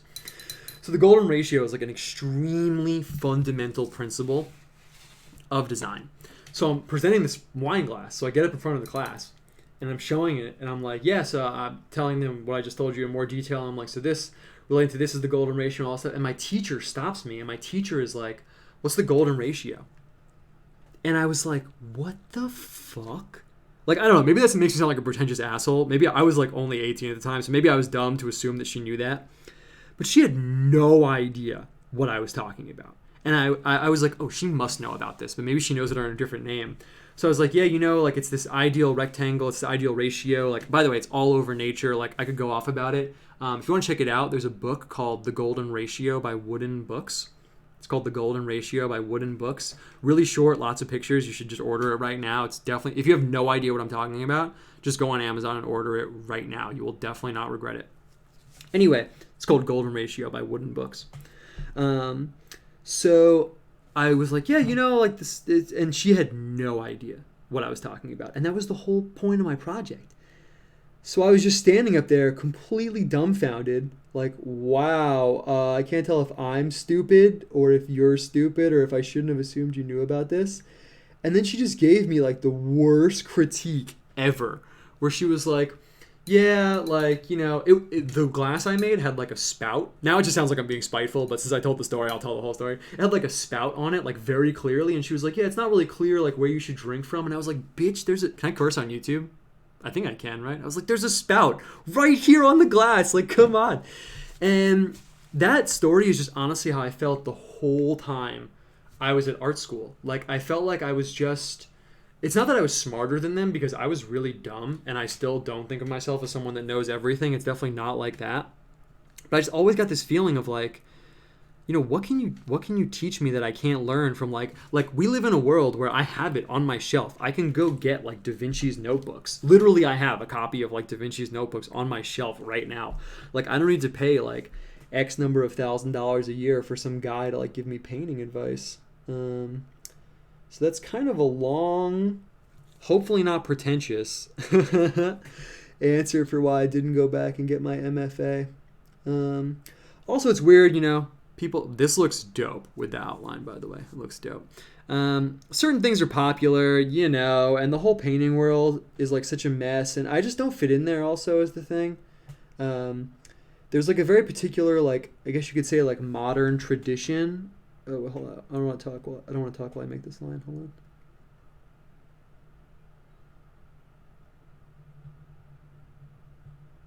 Perfect. There's this whole like modern tradition in current painting, and I just felt like I didn't fit in there. I'm someone that really likes religious and sacred art, and I just said no. I just said no. If anyone wants to know, I can't tell if this little spot is wet or not, and if it's going to take the paint well, but we're just going to go for it. If anyone wants to know what art school is really like, in case you're thinking about going there, there's a movie called Art School Confidential. Nice, this looks good. Perfect. It's called Art School Confidential, and I might have mentioned it on stream before, but the second half of the movie spirals off into some like crazy plot. Like, I don't really remember what it is at all, but the first half of the movie is exactly, so you can see this line kind of kicked up here. I kind of have to decide if I want to roll with it and make that the curve of the tail, or if I want to tuck underneath and leave that little bump intentional. It actually wasn't intentional, just being real with you guys. But I'm going to use it. I'm just going to make that the tail shape. But the whole first half of the movie is exactly like what going to art school is. There's a scene where he's in like one of his teacher's living room. His teacher's living room. And the teacher made this painting of like a white triangle on a green background. And he's looking at the painting and he's like, you know how long it took me to paint like this? 35 years. And that's exactly what it's like. I literally had a teacher like that who just painted triangles on like a black background. And he told me that. He was like, took me my whole life to learn how to paint this way. I was like, did it really? Like, what the fuck? Like, am I on acid right now? Which I wasn't. Okay, so I feel pretty good about that. We're going to zoom out a little bit here. So the vibe of this is kind of, materializing. And I think what I'm going to go for is kind of like a weird... Just a weird like amalgamation of different religious symbols and things like that. Honestly, we'll just see how it goes. Like I said, I'm experimenting with how much I should plan this out beforehand and not plan it out and stuff like that. So we'll just see how it goes. I'm making sure the whole thing is lit up. Cool. Okay, so now I'm going to put in the sky below this. I mentioned, we'll come back up here and like I'll put more stuff in here. Like we'll see how it goes. Like I mentioned before, I kind of just want to do this live so you can talk about being creative rather than having planned it out beforehand. I'm going to put the sky in down over here. Now, here's the thing. When I put the sky in a painting, it is a little bit of a dice roll because putting it in blue, I don't know, it always gives me this feeling of like, okay, it's a blue sky. Like, all right, we've seen that like 10 trillion freaking times before. But sometimes when you put it in a different color, it doesn't really read as a sky. But let's see how it goes. I could put it in pink. We could just go for it, and I could just put it in pink. Let's do it. We're experimenting. And while I'm putting the sky in, I'll definitely take more questions. I have no idea how long we've been going. I'm just gonna check right now. What? It's already been an hour and 20 minutes? That is insane. I actually cannot believe that. Okay, well. Ideally, I want these to be an hour and a half long, but this is obviously going to be longer than that, so I don't know. We're just going to roll with it, whatever. I want to try and get these to be 90 minutes, so maybe I need to go faster, but I don't know. Let's see. I'll take some more questions while I am going through the situation. I know you don't like to talk about this a lot, but are there any specific experiences you've had on psychedelics that stand out as significant in light of your journey to Christianity? It's an interesting question. Any things that happened on psychedelics that stand out as significant in light of my journey towards Christianity. Yeah, actually, you know what? I never really talked about this before, and I'm just, like I said, I'm gonna drop this guy in pink, and we're just gonna see how it goes. I'm gonna use the same pink as before, this opera pink. Yeah, actually, you know what stands out the most that I never hear anyone talk about? I usually dislike. You said I dislike talking about it. That's cool. You prefaced it that way. Usually I dislike it because I feel like most stories on psychedelics kind of boil down to like, yeah, I was on drugs, it was crazy, and like I feel like I spent so I'm trying to take off more pink because I want it to be like a nice bright like pink sky. This is probably way too much white paint, but we'll just go for it, see how it happens. And I feel like I spent a long portion of my life trying not to be that guy. Like, hasn't everyone? I feel like everyone's probably, or it will happen to you. You've been at a party where, someone is just like monopolizing the conversation, being like, dude, I was on acid and we were looking at this tree and the tree was like, whoa, man. I was like, whoa, this tree is crazy. And you're just like, shut up. I don't care. Like, you're not making any sense. And also, like, even if you are making sense, like, ultimately it's like, yeah, the tree looked like a fractal temple, like, yeah, you were on acid, like, cool. And like sometimes it's really interesting to talk about like the archetypal symbolism and like why it's like that, but sometimes it's just not. I have a funny memory of being at a party and someone was like not grilling me but like really trying to get me to talk about it, and they knew this one story that I had and they were really trying to get me to tell it, and I was kind of like, yeah, no, I'm not gonna do it. Just didn't really want to be seen as that guy. So I have a bunch of stories like that, but something that's more interesting that I never hear anyone talk about, things like this. So I'm also grabbing a bigger brush so I can put in the sky over here faster. I'm also going to speed up. I guess I'm going to speed up so we can not have this be like 3 hours. I mean, I know some of you guys are down to hang out for 3 hours. Honestly, I'm down. I just want to try and keep it in like a reasonable time frame. So let's see. I'm going to speed up a little bit. So, yeah, one time I did this thing. I don't want to go into too much detail because I don't know how many people do stuff like this, and it kind of could reveal. If I'm going to put something in the bottom, I really should plan it out first. But it's fine. We're just going to go for it. I'm going to put in a horizon here and put in a hill, and then I'm going to paint in the sky.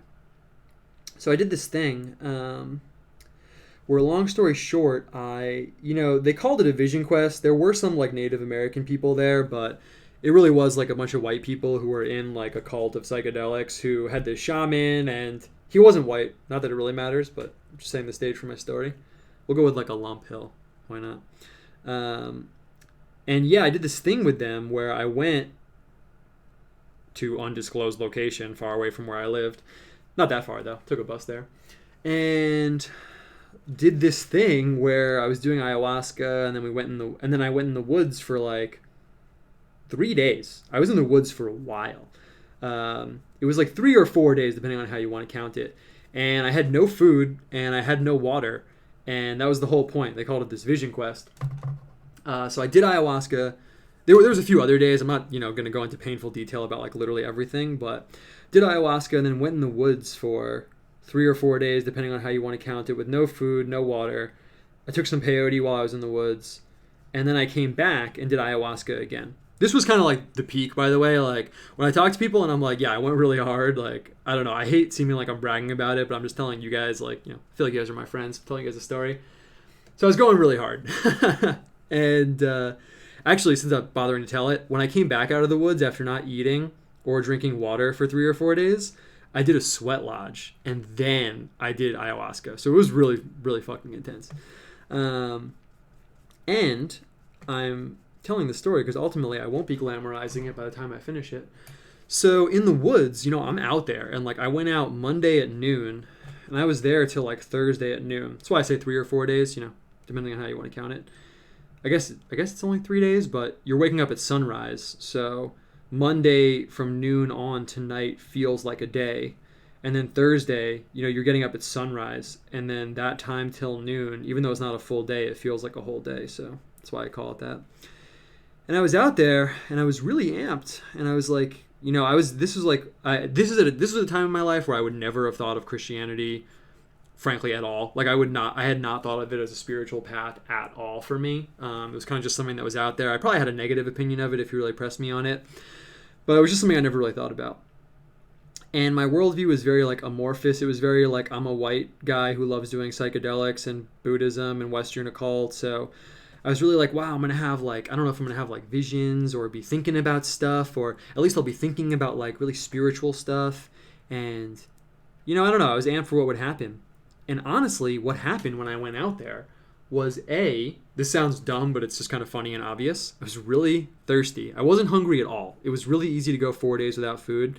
But I was incredibly thirsty. And all of my dreams were about having water or getting something to drink. And I would have these dreams, man, where I'll never forget this. I would have these dreams. So I'd go to sleep and I'd have a dream where I'd be with my friend and we'd be going to the store and we'd be talking about getting something to drink. And then I would go to the store and look at all the drinks and I'd get the drink and I'd be counting my money and I'd go to buy it and I'd buy it from this guy at the deli and I would take the drink and put it to my lips. And then I'd wake up. I'd wake up right when I was about to drink it. Every time. I would just have dreams like that over and over and over and over and over and over until the night was over, and then I would wake up. That was all my dreams. It was horrible. Every night. All 3 nights. Or 2, it was 3 nights. And then during the day, I was in this weird spot where there was like this hunting tower. I was really in the woods. So I'd sometimes climb on this hunting tower and like watch the forest, or I'd sit under this tree. But honestly, nothing happened. Nothing happened. It was day 3, and I was thinking about my job. Right now, by the way, I'm just gonna like narrate both stories at once. I'm gonna put in some green earth here. Just what I'm saying. It's like day 3 or day 4, whatever. It was Wednesday or Thursday, and I'm sitting out there, and I had taken peyote the previous day. Nothing really happened. You have to take a shit ton of peyote to get it to do anything. So nothing really interesting happened, but I took peyote, and I was sitting there, and I was thinking about my job. And man, I really don't like that she asked me to do that, and I feel like she should like pay me more. And also, it's kind of weird that I'm going to be incorporating my art into this project, and do I even want to be? And then I was like, yo, what the hell? I was like, I'm out here in the woods. I haven't drank water or eaten anything for days. I've been doing these crazy drugs, and I'm literally thinking about my stupid job right now. Like, what is going on? And the whole reason I'm telling this is that it really made me realize that you have to have a positivist spirituality. And I don't mean positivist in like the philosophical sense. I mean positivist. I realize this green color is way too dark, so I'm mixing a lighter color. That's why I'm doing this right now. Positivist in the sense that your spiritual practice can't just be like, oh, I'm just going to open myself up to like the void of the universe. I'm just going to open up this door and see what floats in. You have to have it pointed towards something. The flow of your spiritual life has to have an axis mundi. It has to be oriented around something. And when you have this, I don't want to call it negative because that makes it sound like it's negative and like you have a negative view of life or something. But when you have this spiritual view and these spiritual practices that aren't like positively oriented around something tangible, that's what I feel like happens. I feel like nothing happens. And I'm not basing that just around that one experience. Like, of course, it would be naive of me to be like, well, I went into the woods this one time and this is what happened. So now I'm basing my whole situation on that. It's not really like that. But yeah, that was a really, really, really big turning point for me. I'm realizing, so I mixed this color right here. Like I said, I'm narrating the story and the art. I don't really know if I should use this yellow green. I should have used a blue green. So I'm going to mix a blue green and use that to paint in the hill. And I realized that I'm also supposed to be going faster, and I'm going so hard on this story right now. I'm really not. So I'm going to grab the Viridian, which is the cool green. And yeah, so my point is that I realized from that and reflecting on it and reflecting on my whole spiritual path up until that time and how certain things had gone for me, it really, that moment isn't what did it, but it made me start thinking in a certain way. That, yeah, I mean, I'm kind of repeating myself, but yeah, that was a really big turning point because I realized that just staring out this window into the void, which is a perfect metaphor for what I feel like a lot of spiritual practices are, not all of them, a lot of them are, wasn't going to cut it. And yeah, that was the start of me realizing that I had to orient my spiritual practice around something positive. Positive, again, not in the sense of like, oh, let's be positive, like we're gonna have a good day today. Just positive in the sense of like something to orient it around. And in retrospect, I really do feel like that was the start of me thinking about, well, I have these questions about who made the universe and why things are the way they are, and I'm kind of like rejecting them because I'm looking for something else, but maybe I shouldn't be like so turned away from that. Maybe there's a reason that I'm thinking about that. Maybe that is what I should be focusing on. And I think that played a, so this color is too cold, this color is too warm. I'm going to mix these together.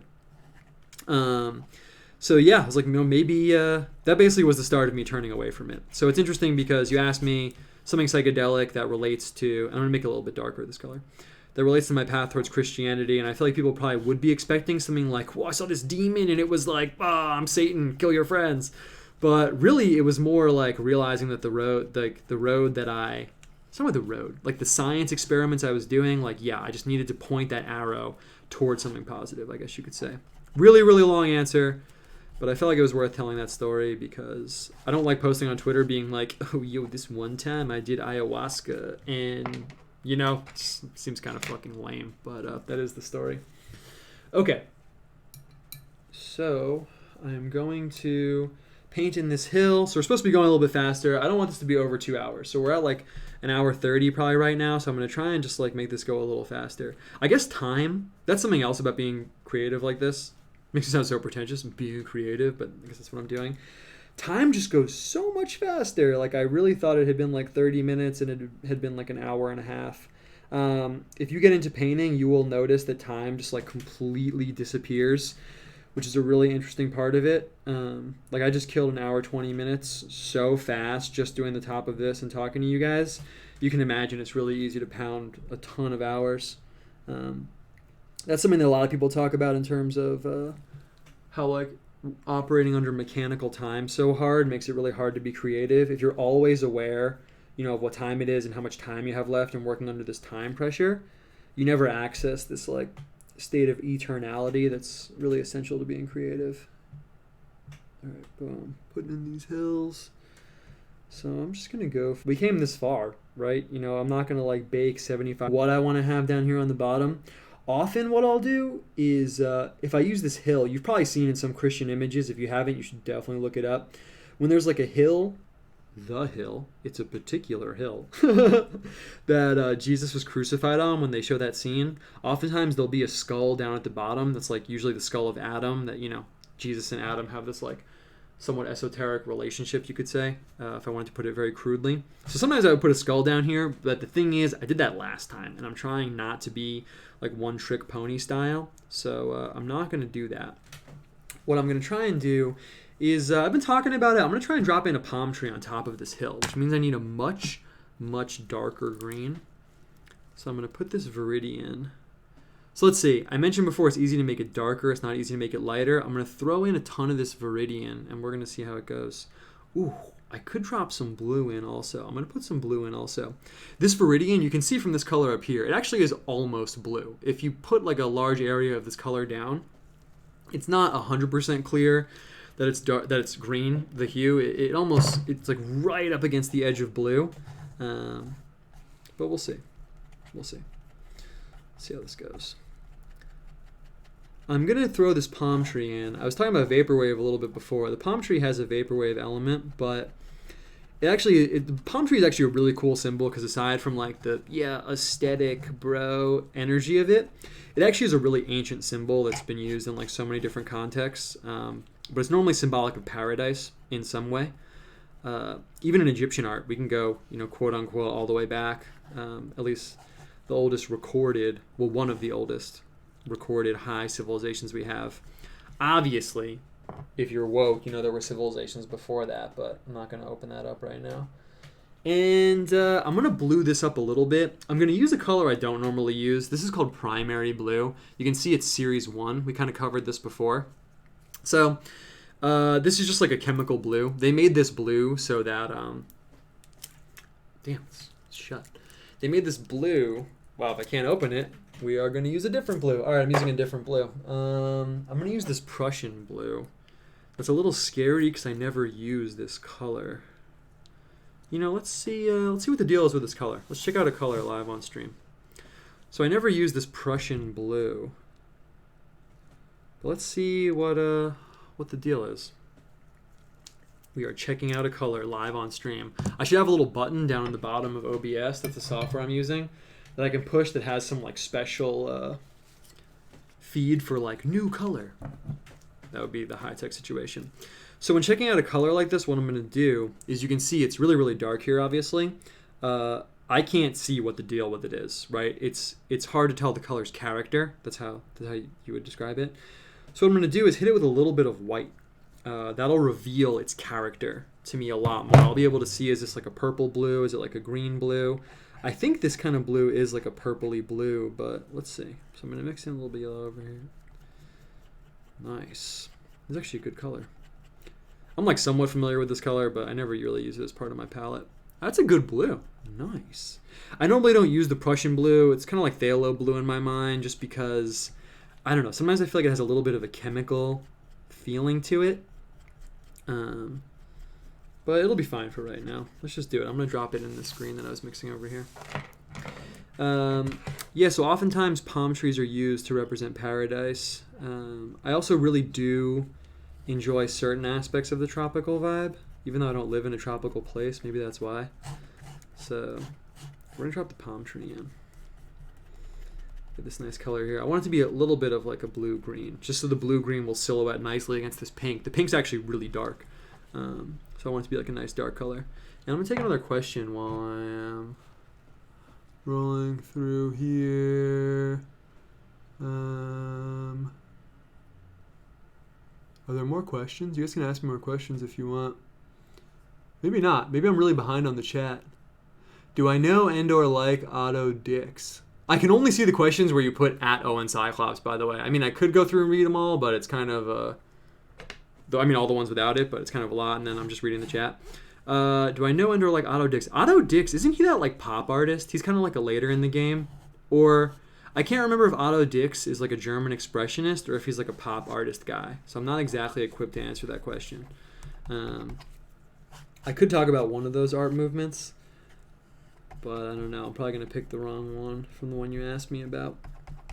Okay, so what I'm going to do, I'm going to quickly drop this in. I'm going to use, this brush is kind of too small. This brush is kind of too big. I'm going to use the one that's too big.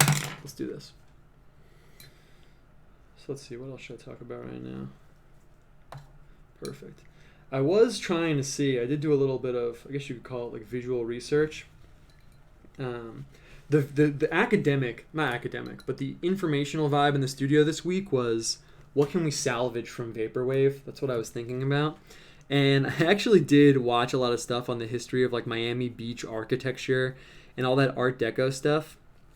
Art Deco and Art Nouveau is so interesting because it's almost like, I don't want to call it the last gasp, but okay, so I'm going to paint in this tree.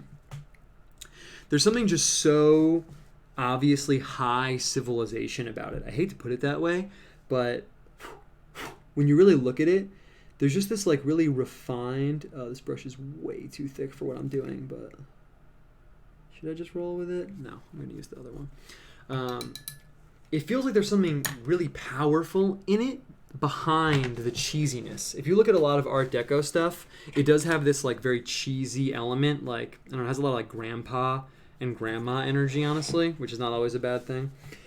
But I really do feel like there is something like really awesome buried in there. So I was looking at a lot of that stuff. I actually watched a video of this guy giving a tour of like Miami Beach and all the architecture, and I don't know. I don't really have like a conclusion about if there is something like really deep or awesome there, but it's a very powerful aesthetic, and I feel like it informs the Vaporwave situation a little bit. I was in Florida recently, which is probably why I'm thinking about all of this. Okay, let's see. I got the trunk in. Oh, boom. I got questions now. Have you considered using a fixed focus for the painting instead of autofocus? Yeah, I did think about that. Really what I would need for that is like 2 cameras so I can bring stuff up and have it focus, and then come down and have it be focused down over here. I know it's not ideal. I don't know how bad it is. I recorded myself doing like a full 40 minutes or so, and then I watched it, and I thought it was pretty good. If it's like, honestly, if the focus is insufferable, DM me and tell me so I could check it out. But I'm going to figure it out. I think eventually what I'll have to do is have 2 cameras and have one be focused at the fixed distance I want and another be focused to do close-ups. But I really do want to make the autofocus work just because it's tight that I could, like, right now I could bring the camera down and have it be way closer if I was doing something super detailed. This is only the second time I'm painting on camera, so I am still figuring it out. Perfect.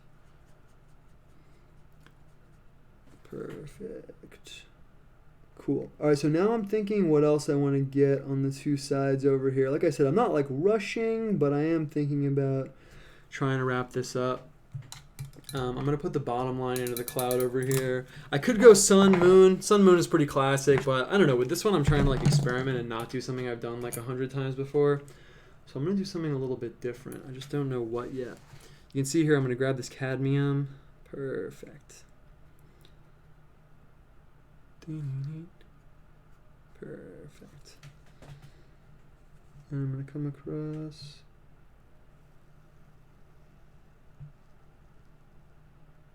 Nice. I actually kind of do like the color palette. It's almost like tropical medieval. Not really tropical. Tropical is the wrong word. Beach medieval? Can I say beach medieval? Okay. What am I going to put on both sides over here? Sometimes I like to, I'll talk about a few like dichotomies I like using. Sometimes I like putting in a city and then a castle. They kind of both have the same like blocky structure. So they visually harmonize, and then they also have sort of opposite symbols for me, where the castle is like a safe, defensive, traditional place, and then the city is more like a dangerous, new, modern place. But I've done that so much before. I think that I'm going to paint in... I'll do something... we're going to push the Art Deco energy since I was talking about it. We might as well take it there a little bit. I'm going to grab the Prussian blue that I had a second ago. Perfect. Boom. And I'm going to hit this with some white. I'm going to put these like waves in here. I'm just going to see. I want to experiment with that energy a little bit. I'm going to grab the palette knife. Perfect. Perfect. What do I think about emojis as symbols? I'm reading the chat. I'm not just talking to myself. They disgust me, and I don't know exactly why. That's really funny. You know, oddly enough, I guess as someone that hangs out online, I have thought about that a lot, possibly too much. I'm going to need more white than that if I'm going to cover all this space. Perfect. Perfect. Okay. What do I think about that? Well, I mean, it's literally like hieroglyphic, like communication. Is that like too cliche for me to observe? It's literally like hieroglyphics. I think it probably disgusts you. That's like a more interesting question. Why does it disgust you? Just because it's so like, I don't know. I think that people naturally have a revulsion towards like hyper internet forms of communication that are kind of like top down in a way. Like emojis are so like what the iPhone wants you to use, like what Facebook wants you to use. It's like this very like it's almost oddly like corporate in a way. Like of course they're handed to us like in this way. But that's probably why it disgusts you. I used to think that it was reclaimable. Like I would try and use emojis on Twitter in a way that I thought could be subversive, but I don't think it's reclaimable. I think we have to let it go. Okay, so I'm going to put in these waves right here. They're probably going to be too dark, but I'm just going to roll with it. And then I'm going to have these lightning bolts coming out of the sky, hitting the waves. I'll put something down here, I'll put something in the middle, and then I'll probably wrap it up. Perfect. Perfect. Great.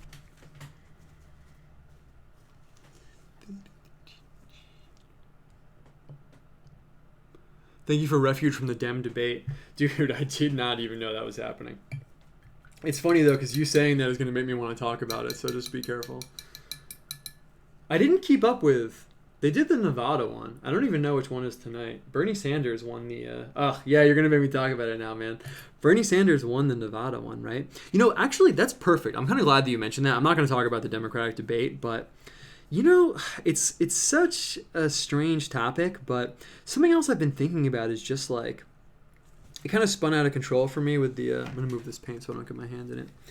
With the, I mentioned philosophy of vaporwave and how it's okay. So I'm gonna come in, and I'm gonna try and get this. This brush is huge. Is this really the brush that I was using before? It's fucking massive.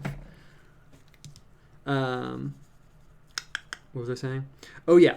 So like this philosophical stuff with aesthetics and culture and imagined culture and how it has to do with these products, and it kind of led me down the road of like capitalism and consuming and these products that we consume. And then vaporwave is kind of in a weird way all about like having nostalgic memories for these products. And in that comic I drew, which was a joke by the way, just for the record, I feel like there's this element of it being like a critique of that. Like you pull up some vaporwave album and the cover is like Fiji water bottles with 80s commercial aesthetic and stuff, and it's almost in one hand like, is this like making fun of that? But I really feel like it's not. I really feel like it's a celebration of that energy. And it really made me think a lot, honestly, about the like political left and the political right today. I'm not going to go full like Ben Shapiro, like YouTube talking head, like, oh, the left. But in a weird way, like I feel like before, oh, that wave looks good. I'm going to put that wave over here also. And then to balance out the like super beach Art Deco vibes that I have going on, I'm going to put these lightning bolts in vertically. That'll give it more of like a punchy, like graphic feeling. In a weird way, I feel like before, to me, the political left and the political right was so clear. It like couldn't have been more clear. And there were these particular issues, like maybe it was, immigration and certain cultural issues. And I was like, okay, here's the left, here's the right, and I feel this way, I'm on this side. And it was very, very, very clear. But in a weird way, I feel like now it's not so clear anymore. And I don't really even know what makes someone left wing or right wing anymore at all. Like I listen to a lot of stuff when I do painting. I'm not painting, but graphic design. Like if I sit in my office and do graphic design for 10 hours, which I do often because I'm trying not to starve to death, I can put on lectures or something in the background that whole time. And I might not be 100% paying attention, but I have it on in the background. So I listen to all manners of random things. Like imagine having to fill that much time with random stuff. I mean, I've literally watched and listened to like the most random shit you can possibly imagine just to like put some time on in the background. And sometimes I listen to people talk and I feel like certain things could be said from a left or right perspective. Like if someone's talking about, you maybe think about it with a Democratic debate because like Bernie Sanders and stuff. Nice. That's pretty good. I'm going to put these, like I said, lightning bolts in to give it a more punchy, like graphic feeling. Like someone like Bernie Sanders, certain things he says could be from a right-wing perspective. But then there's this like fundamental difference, but it's really hard for me to put my finger on that difference. And in a weird way, I don't know if you guys have seen, I'm not like a Bernie Sanders guy. Obviously, everyone here definitely knows that. But if you guys have seen videos of Bernie Sanders from a while ago, I don't know how long ago it was, but it was before, certain political issues like came to the forefront. He would say stuff like, yeah, open borders is something the rich want. The wealthy want open borders so they can flood the country with cheap labor and, screw over the working class because they'll flood the country with cheap labor and then they can pay people whatever they want. And in a weird way, isn't that also like what Tucker Carlson says? Like some of these lefties say stuff like that, or they used to. I should say they used to. They don't say it anymore, but they used to. And there's like this element of like classical leftism that, like by virtue of looking out for the workers and by looking out for the lower classes, has this almost like protectionist and nationalist element to it. Like, have you guys seen that guy on Twitter? His name's Boulder Lob. He does like stone toss parodies, but sometimes that is exactly what I'm talking about. That happens. I made a little Twitter thread about this one time, just one day while I was making breakfast, because I was really thinking about it. It's something I think about a lot, actually. So this lemon yellow is very clear, so I am making it less clear by mixing it with the white. That's what's going on over here, and I didn't put down enough white. And he'll have these comics, like he has one where, someone's like checking into a country. They're at like the passport checking station, and they're checking the passport, and the person getting checked in is like, why are you doing this? And the person checking the passport is like, well, we have to make sure, too many foreigners don't come in and like mess up our country. And then the person getting their passport checked is like, wow, what are you, some Nazi? And it zooms out, and it's like, some classic lefty like philosophy statue, or maybe it's a flag of like, I forget what it is, but the point is that the guy's like Nazi, and he's kind of like more of like a commie, like socialist. And it's so weird, man. Like, I don't know. I just feel like I said, I don't really know. I feel like there's certain issues when it comes to like, the poor people in America getting fucked over, working class, whoever it is getting fucked over, where it's kind of like the divide between the left and the right is not so clear. Like when it comes to immigration now, it is really clear. Certain other issues, like cultural issues. But I don't know, it's just something else I was thinking about this week, and it's just so interesting. And when it comes to critiquing corporations and stuff like that, like what's the right-wing position on like big corporations, like having all this money and stuff? It's almost like when Tucker Carlson goes hard on, okay, boom, we're painting these lightning bolts right now. When Tucker Carlson goes hard on corporations and how they should maybe like, not be allowed to milk the general American populace dry until they, turn over like a dead cow or something. Is that like right-wing rhetoric, or is it just being a populist? Is it just being like a nationalist person who like cares about the country? And like, does that have a political wing? Like, does caring about the actual people who live in your country, like, don't those like crazy lefties down in like South America, like some of the more classical ones, like, wouldn't they say the same thing? Like, hey, we don't want our people to get, Noam Chomsky even said this. This is a Noam Chomsky quote. He said, we don't want our people to get, milked like a cow by foreign investors and stuff. And it's like, well, am I watching Tucker Carlson, or am I listening to Noam Chomsky from like 15 years ago? But now it's even more confusing because all those lefties are like, now, because of immigration, they like totally like turned over on that. And they're like, yeah, actually like infinite immigration is like so awesome. So I don't know. I don't really have a point. I don't really purport to like know a lot about it. But I even DM some of those guys. Like that guy Boulder Lob who makes those comics. I messaged him and I was like, hey man, like it's just so interesting. Like I wonder what you think about the fact that all these people who identify as like right-wing nationalists like your comics. I mean, you get retweeted by people who would think of themselves as being like far right, but you're like a far left person. And whenever I use the term political horseshoe on Twitter, I always put a parentheses that's like, this is a cursed term, obviously, but I don't know, it's really interesting. It's something I feel like I've been forced to confront because I have such a problem with like the technocracy and stuff like that, and I feel like it's not as clear what like the right-wing critique of some of that stuff is. I'm going to look at the chat and everyone's going to be like, Owen, communist, rose emojis. Don't worry, it's not going to happen. Okay, that looks dope. I'm going to see what I can get underneath in the bottom. I'll probably put something hot in the hill right here, and then maybe we'll be done. I want to get like a, not hell, but like clearly underworld situation, or I can make it water.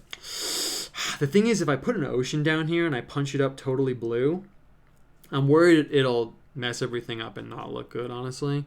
So I don't know what color to put in the bottom. I could just put it straight red. Maybe I should get like a ground color going on. I could put beach color, but maybe that'll do the same thing. Well, I gotta make a call. I kind of want to put in this indigo. Let's lighten up the indigo and let's see what kind of color that gives us. Maybe that'll be the move. I'm just tearing off this palette page because it is basically full. We are moving on to a new page. But yeah, anyway, that's something I was thinking about. And to kind of wrap up what I was just saying, to make it not like completely ambiguous, I just feel like it's going to be a very interesting situation where like as things get like progressively worse and worse and worse, I feel like, you know, did you guys see the photos of the yellow vest protests in France where like you had people that had like hardcore lefty insignia on their back, and you had people that had hardcore right-wing insignia on their back, and you had people that had anarchist logos on their back, and they were all together in like this protest. And I don't know if that was really what was happening or if what certain photos made it look like it was happening, but I just feel like eventually things will get so bad that like it'll be kind of obvious. I mean, if someone like Bernie hadn't flipped on immigration, if he was still saying what he was saying about immigration, 10 years ago, you can find that interview, by the way, where he says that open borders are a Koch brothers proposal. I mean, wouldn't that be dope, kind of? Wouldn't that be chill? I'm not saying I would vote for him, but then you would just have populist left Bernie versus populist right Trump, and then you would have a completely populist election, and then we could all just like ride off into the fucking sunset, right? I'm going to see what people have to say about that in a second. Okay, cool. So I lightened up this indigo. I'm going to paint the bottom in blue. And maybe I'll put a guy down in the water. Maybe we'll get another whale down there or something. I'm going to try and start approaching. I'm going to try to start the approach towards wrapping this up. Oh, yo, I could also cut it and just make it a square, but isn't that kind of like copping out? Kind of. Actually, that would be kind of dope. Shit. Okay, actually, I am going to fucking do that. I'm just going to cut it and make this a square. That's perfect. Okay. Dun, dun, dun, dun. I'll take some more questions. I want to have at least like two. Okay, we got some questions. Cool. Yeah, ask me a bunch of questions. Unless you just want to hear me ramble about my like frankly very poorly formed thoughts about politics. Which is this supposed to be a refuge from, guys? Who brought up the Democratic debate? What are you doing? This is supposed to be a refuge from all that stuff, and you're making me talk about it. Just kidding. Okay. So what do I want to put in the bottom here? I think what I'm going to do is put a door. I'm going to put a door in. That's like a really tight symbol. I'm going to make it this raw umber color. I'm just going to start deploying stuff. We're in the wrap up. We're in the landing the plane soon situation. So I'm just going to go for it and see what I can make happen right now. Do I have a particular saint's name that I'm planning to take? There's a fucking question. Everyone knows I like Augustine. Augustine's my boy. I'm really into Augustine. I can't say why because it's too revealing, but there's a reason that I can't take Augustine's name.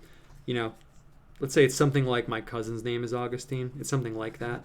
Sure, let's just say it's that. Why not? My cousin's name is Augustine. So I can't take that name. I don't know if I would want to either. I mean, I probably would because I really like it. Also, I know some people call it Augustine. Maybe it's supposed to be Augustine, but whatever. I do what I want. So I don't really know. I really like Saint Cyprian. I've always really identified, for reasons that should be extremely obvious, even if you've only watched this, with the reformed occultist archetype. That's actually like the archetype I try and embody the most. And Saint Cyprian has that. He was like a...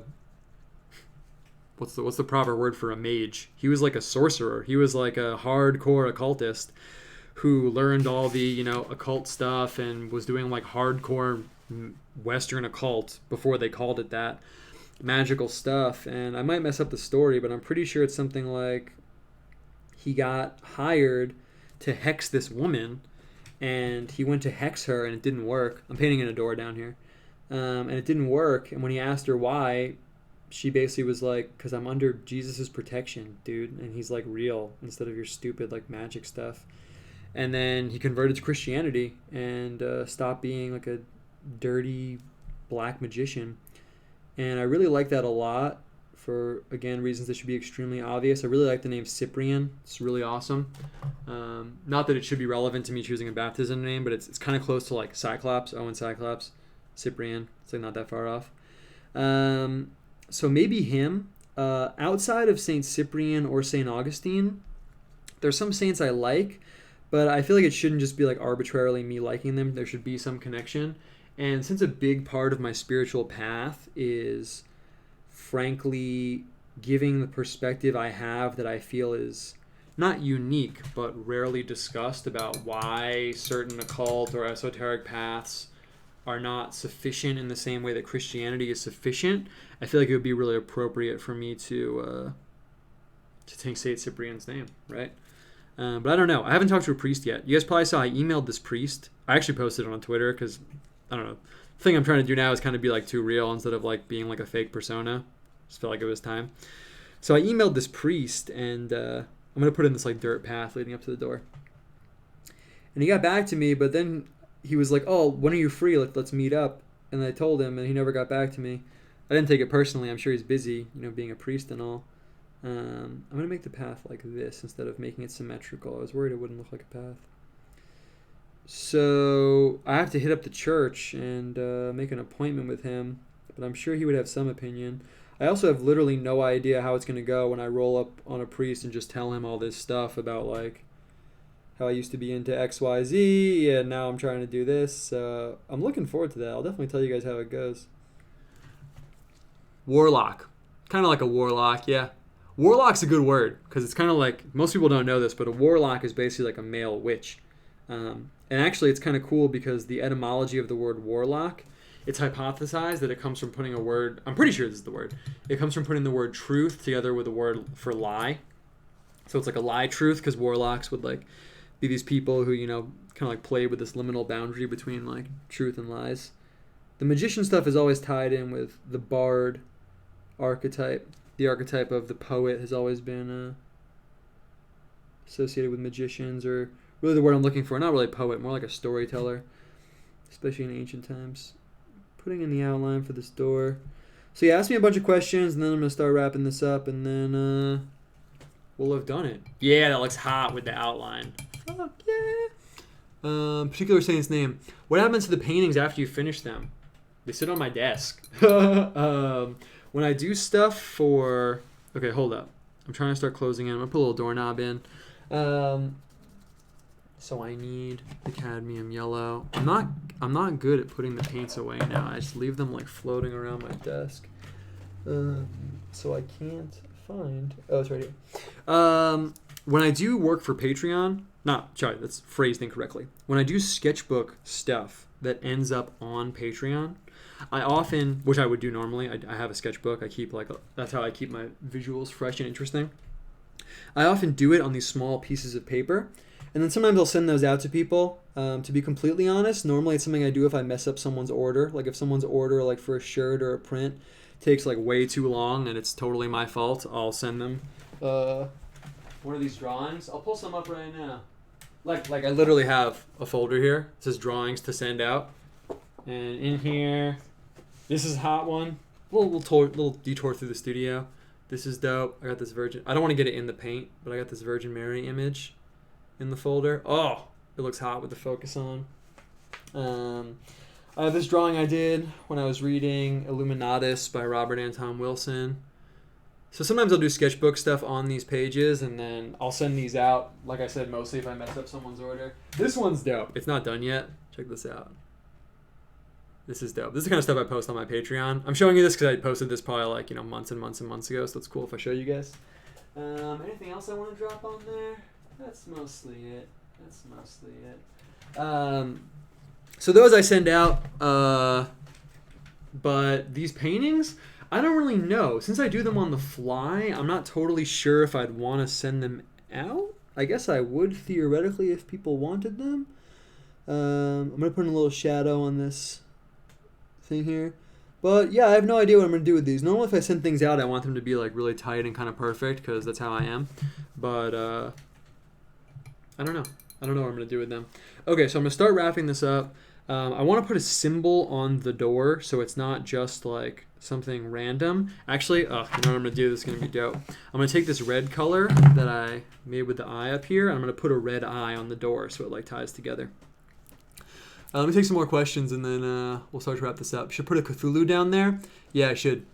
BR here. Socialists propose perfectionist topics because they intend to control those topics through the state. Yeah, I mean, I really... it's interesting because I'm really comfortable, like, talking about all these ideas, like... But then I feel like once you... Not to go, like, ANCAP or something, but... Then I feel like once you introduce, like, state coercion into the situation, it becomes, like... way different, and honestly I hate going into that territory. Like how I feel about drugs is a perfect example. Like I'm very comfortable being like, yeah, I hate weed and people should not smoke weed, like don't smoke weed.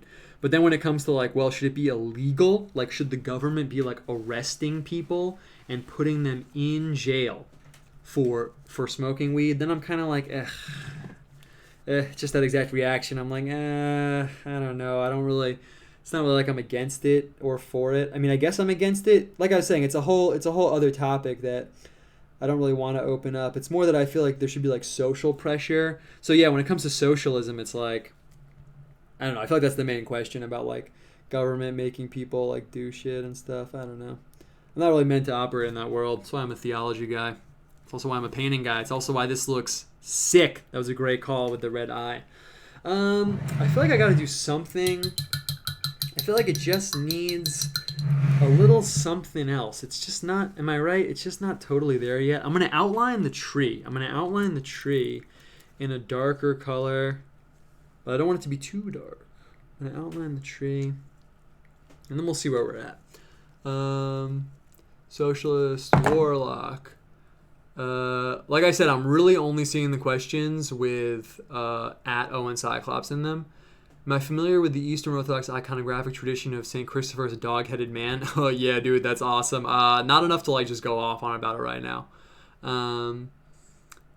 Fate of Empires explains the rise and fall of empires. I don't really know about that, actually. Okay. Are you familiar with the... Oh, you asked me again. Perfect. Yeah, I have seen the St. Christopher with the dog-headed stuff. With all that stuff, I really... Like I said, I don't want to go off on it too hard because I always just hear these like different conflicting answers for why that's the case. So I don't know enough about it to be like, yeah, this is why that is the case. Not that that's what you're asking me, but that world, it's not really about St. Christopher, but yeah, I think this is dark enough right here. Perfect. That whole world of where Christianity, and actually, I'm worried it's not dark enough, so I'm going to add a little bit of indigo. I'm going to outline the palm tree, and I think we're approaching the end. I think we might be there. The problem is that, it's not really a problem, but to let you guys know what I'm thinking, the swan and the whale are just so heavy in the sky with this super dark color that, I don't think it was dark enough, but we'll see. We'll see if it dries dark enough, this outline. They're so heavy in the sky that I really feel like the bottom is totally pastel and it's not really like balancing out. So I'll see if I want to balance it out or what. Anyway, you asked me about St. Christopher with the dog head. If you guys don't know, it's a saint that's literally painted with the dog head. It's awesome. That world where Christianity intersects with, I don't want to call it mythology, but myths and legends and stuff like that, is so awesome, and I really feel like it's such a fertile ground that people should be tapping into. For me, that's mostly experienced via Arthurian stuff, Arthurian legends and things like that. What I mean by Arthurian legends is like the Holy Grail, King Arthur. I know it's a huge jump from St. Christopher, but I feel like it operates in a similar mental space where it's Christian, but it also obviously has some tie-in to magical, mythical world, which I feel like is why people really respond to it. Okay, hold on. Pause the Arthurian shit. I'm gonna see if I outline the waves with indigo, if that gives it the feeling I'm looking for. It's honestly, this is pretty dope. I just feel like it's not like totally there yet. So yeah, I feel like people really have a response to the world where magical myths and Christianity intersects. There's a lot of really awesome stuff that I never see anyone talk about. If someone wants like a research project where the medieval legends, and again, especially like Holy Grail stuff, Arthurian stuff, intersects with Christianity, you get some of the coolest stories and the coolest, what's the word I'm looking for, like bits of information that you ever hear, honestly. Like there's a story that Merlin the magician, you guys probably know who Merlin is, was born to be the Antichrist, and that some priest found out about it, and when his mother birthed him, they like dropped him directly into like a baptismal font or something like that, and that's where his magical powers came from, that he was supposed to be this like super evil, like demonic type figure, like maybe a demon even got his like mom pregnant or something, and then because they baptized him right when he came out, he became this like hardcore like magical power person. And Merlin is actually based on a real person. Merlin is based on a bard. There was a bard named Merdin. a bard being like a poet storyteller, in case people aren't familiar with that outside of like World of Warcraft. And his name was Myrddin, and they actually changed it to Merlin because Myrddin sounded like the Latin word for shit, like mierda in Latin, so they changed it to Merlin. It's a good little fact for you to have in your back pocket. But yeah, that world of like magical myths touching with Christianity is super tight. Okay, I don't really know. I really hate to end on like a note where I'm kind of like, I just need like a little bit more, but I don't know. Maybe if I outline the lightning bolts also in yellow, I'll be where I'm at. I mean, I'll be where I want to be at. We're like almost there. I don't know. I just feel like it's missing like a little something, but we'll see. All right, that was a good question. Familiar with any updates on the squid creature with my dreams? That's a really good question, man. My dreams? No, the dream situation has just been, people ask me all the time like about dreams they have and how I like analyze dreams. I'm not like very schooled in that, but I used to hang out with a lot of like Jungians and people that studied like Jungian psychology. For me, I can say my dreams are broken up into two kind of folders. One is where I have like biblical symbolism or symbols that are obviously significant. And actually, oddly enough, all of those center around stinging animals or animals that are venomous. So I put the squid in that folder. But like if there's like a venomous snake in one of my dreams or, venomous animals in general, it's normally extremely symbolic. And I'm talking like symbolic to like an absurd degree. Like I wake up and I'm like, wow, it's so painfully clear what that represents. Then I have dreams that are just like completely, totally random that I feel like everyone has. And I said two folders, but there's really three. And the third ones are like weird like vignettes that tend to represent like my past in a weird way. I had a dream recently. I was like going out with these people and we were in these weird like Japanese bars that were like all connected. And I was like drinking, which I don't do anymore, obviously. And I went outside to smoke weed. And I used to have like a one hitter that I carried around. And I took out this pipe to like smoke. And I dropped it and I kicked it. And I watched it like smash into like a million pieces. There was this deer there too. Like all this weird like symbolism. So it's a long way of me saying, no, not really. My dreams are either now like strange vignettes about my past or like overt biblical symbolism. Okay. I really just feel like I need something right here. I could put in like, so I'm going to wrap this up right now. This is going to be the last thing I paint in. I feel like I just need something long and thin right here. I'm going to just kind of like live think and tell you what I'm thinking. I could put a sword in. I don't know. I use a sword all the time. The whole point of what I'm doing right now is trying to change it up a little bit. I could put a snake and then have the blood like coming down. Okay, now that I said that, I mean, that sounds dope. So let's just do it. And then that's perfect, actually. Even though I use a snake a lot, I know it's not like, the most fresh new thing on the block, but the red blood coming down will fit with like this red blood thing and the red and everything. It'll kind of tie everything together. So I'm going to paint the snake in and then we're going to wrap it up. I am going to use that warm green that I talked about before. So you want to ask me anything, ask me now, and then we'll wrap this baby up. I feel pretty good about this. This stream was also way too long, but it's cool. What do you think the odds are of someone getting accelerated confirmation and becoming Catholic by this Easter? I am not the person to ask about that. I have no idea. But I don't know, man. You should ask your priest. I was really pushing for the accelerated confirmation because I am worried about certain things that I have going on in my life that I wanted to be baptized for. So I have no idea how my priest is going to react. My priest, who I haven't met yet, actually, because the church is really far from my house. I tried the churches near my house, and for a variety of reasons, it did not really go well. But yeah, I have no idea. Someone hit me up and told me that people do that, but it normally has to be like kind of like a super situation. I've seen some tutorials online that describe practicing kinesthetics for drawing, like moving your arm in certain ways to improve how you draw lines. Would you recommend this? Hey, that's a really interesting question. Yeah, there are some exercises people do to get their arms and stuff used to moving in like a drawing way. Let's see, should I drop this green in? I'm going to do it. This green snake will be the last thing I paint. Yeah, there are interesting exercises, even if you're hearing this right now and you're not going to try like drawing and stuff.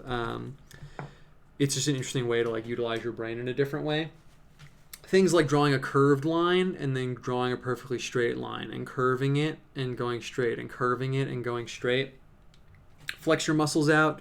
In some Persian painting traditions, where you paint like miniatures and stuff like that, they would have you just work up to the point where you could paint a perfectly straight line. Here's what I'm going to do. I don't want to have the snake going behind the palm tree and make me have to like parse in and get in these little spots right here where the palm tree hits the pink. I could do it, but I think it's going to look sloppy. So I'm going to put half the snake over here and half the snake over here, and then have the blood coming out. It's going to look hot. So yeah, in those Persian traditions, what they do is they'll have you work up to where you can paint a perfectly straight line, because their logistics would be, well, what are you going to paint if you can't even paint a straight line? That's kind of compelling. So yeah, there are some things like that. Some stuff, I don't know. People do warm-ups. Like there's something called blind contour drawing, where basically what you do is you look at an object, you don't look at the paper, and you just draw the object without looking at your paper. So the point isn't to make a good drawing, it's just to get the connection between your brain and your hand working in a different way. I used to do that. It's very like art school to me, so I kind of dislike it, but I can't tell if it's because it's very art school for me or if there's something about the process that actually, I dislike it for like a good reason. Also, drawing with your left hand. Actually, that's the thing that I would mainly recommend. That people don't really think of. You're so used. Yeah, this was a great call. This was a great call with the snake. I'm feeling really good about that. That's one of the main things I would recommend. You really underestimate how much. I'm just going to go in with the straight sap green right here. We're just going to go for it. This is the real. Actually, I'm going to grab some of this color too. You really underestimate how much your hand is used to writing and how much that conditions what you have available to you in terms of your motions with your hand when you're drawing. Hold up one second. Perfect. So yeah, drawing with your left hand, holding, if you're using a pencil, so like I'm holding this brush like a pencil right now. I've been doing this for a long time. If you're drawing, I recommend trying to hold the pencil like this. See how I'm holding right now? Because this way of holding it, your brain is not thinking of the act of writing. You're now using a tool in a new way. So see, I'm holding it like this. I have my thumb. I really recommend trying that. That would be one of the main like kinesthetic, as you said, things that I would recommend. And drawing with your left hand. Those two things together will definitely get you to mix up your brain situation a little bit, which is good. I really recommend a book if anyone's trying to learn how to draw. I've talked about this on Twitter a lot, called Drawing on the Right Side of the Brain by Betty Edwards. I really recommend that book a lot. And one of the main obstacles to drawing that she talks about in that book very well is you have to kind of circumnavigate what your brain thinks that you should be doing. That's the main obstacle to drawing, and that's the main point of those, you used a good word there, kinesthetic exercises. You have to get past this barrier of your brain thinking that it knows how things look versus you just taking in the visual information in front of you, if you know what I'm saying. Like sometimes if you're teaching like people to draw, like I guess I can say this. I used to work with teenagers, and I would teach them how to draw basically. And they'll say something to you like, oh, I don't know how to draw. Like we'll be sitting around drawing someone, we'll take turns like drawing pictures of someone. The snake was a great call. So here's what I'm going to do. I have this eye of God up here, the eye on the door. I'm going to put the snake's eye in red also. I'm going to give it the same eye. Boom. The paint's too wet, so the eye's really big. But it's okay. We're going to roll with it. Perfect. Cool. So we'll be painting someone, and then they'll say, oh, I don't know how to draw a hair. I don't know how to draw a hair. And it reveals a certain mentality that's preventing them from drawing, because you don't have to know how to draw hair. It's right in front of you. Just look at the person's hair that you're drawing. But they're not in that mindset. They're in the mindset of their brain is telling them what to do still. I don't really know if that's making any sense. It's like you don't have to learn how to draw a wine bottle and then learn how to draw a t-shirt and then learn how to draw. You can just look at those things and draw them. So those kinesthetic exercises you're describing partially work to get you out of that mindset. Oh, I'm putting some blood on the hill. This is dope. All right, word up. I feel really good about that, and I feel like we're done. This is perfect. Yeah, definitely. Actually, I'm going to put one last thing in. Right now. Since we came all the way here, I feel like this just needs one last thing. On the rug down here, I used to use this symbol in my art all the time, but then I kind of stopped, but it's just screaming out for it right now. Is I'm going to drop this, because I have a door, so I'm going to put the key right in front of the door. I really, even though, it's a little cliche, I guess, but I don't know. I can't really tell what's cliche anymore. I just live in my own world. I really, really, really like the key as a symbol because I mentioned before, such a perfect circular wrap up for everything. If you've been here the whole time, which if you have been, that's really dope. I mentioned like symbols relating to each other. The key is a really good one because the key inherently implies a relationship to something else. There's no key. Well, I mean, of course there is. I'm going to make it horizontal so people definitely know it's a key. The key itself implies a relationship to something else because keys exist to open locks, to open doors. It makes your eye, even subconsciously, like think like, oh, these things in this picture have a relationship to each other. So I really like using the symbol of a key. I kind of stopped for a while because I felt like it became one of those things where I was like, oh, what should I put here? Oh, I'll put a key. That's perfect. But for right now, I think that's exactly what this needs. I'm going to put the teeth in. And I like to put it in relationship to doors. Sometimes I'll put it far away from the door. Here I put it right next to the door because, I'm always thinking of things in like a Christian framework. And you basically, you have, sounds really cliche, but, there are locked doors, but you have the key, spiritually. It's like, it's right there. It's like it's right in front of the door. It's right there for you to grab it and just open the door, right? No one needs to give it to you. Okay, perfect. I am extremely pleased with how this came out. I'm going to bring it down a little bit. Oh, my lamp. I have a really crazy situation over here. I should take a photo and post it on Twitter where I have like all these lamps and stuff. Yeah, I'm extremely pleased with that. Dope. Let's see. Will it focus though? Come on. You're killing me with the autofocus. Oh, it's not going to focus. What do I have to do? Put it up a little bit? Okay, I'm going to take some more questions and then we're going to wrap this up. Oh, it's not focused. Killing me. Will it focus now? I will address this problem later. But I kind of want it to be focused at the end, right? We came all this way. Was it focused like here? This is very unprofessional. I feel like it's not focused. What if I focus on my hands? That's focused. And what if I take it away? All right, well, whatever. We got pretty close. There we go. Cool. Okay, so I'm going to take a few more questions and then we'll wrap this up. Let's see. Seder was Christian. Should you outline the bolts as well? Oh, yeah, I did. Oh, wow, I'm really far behind.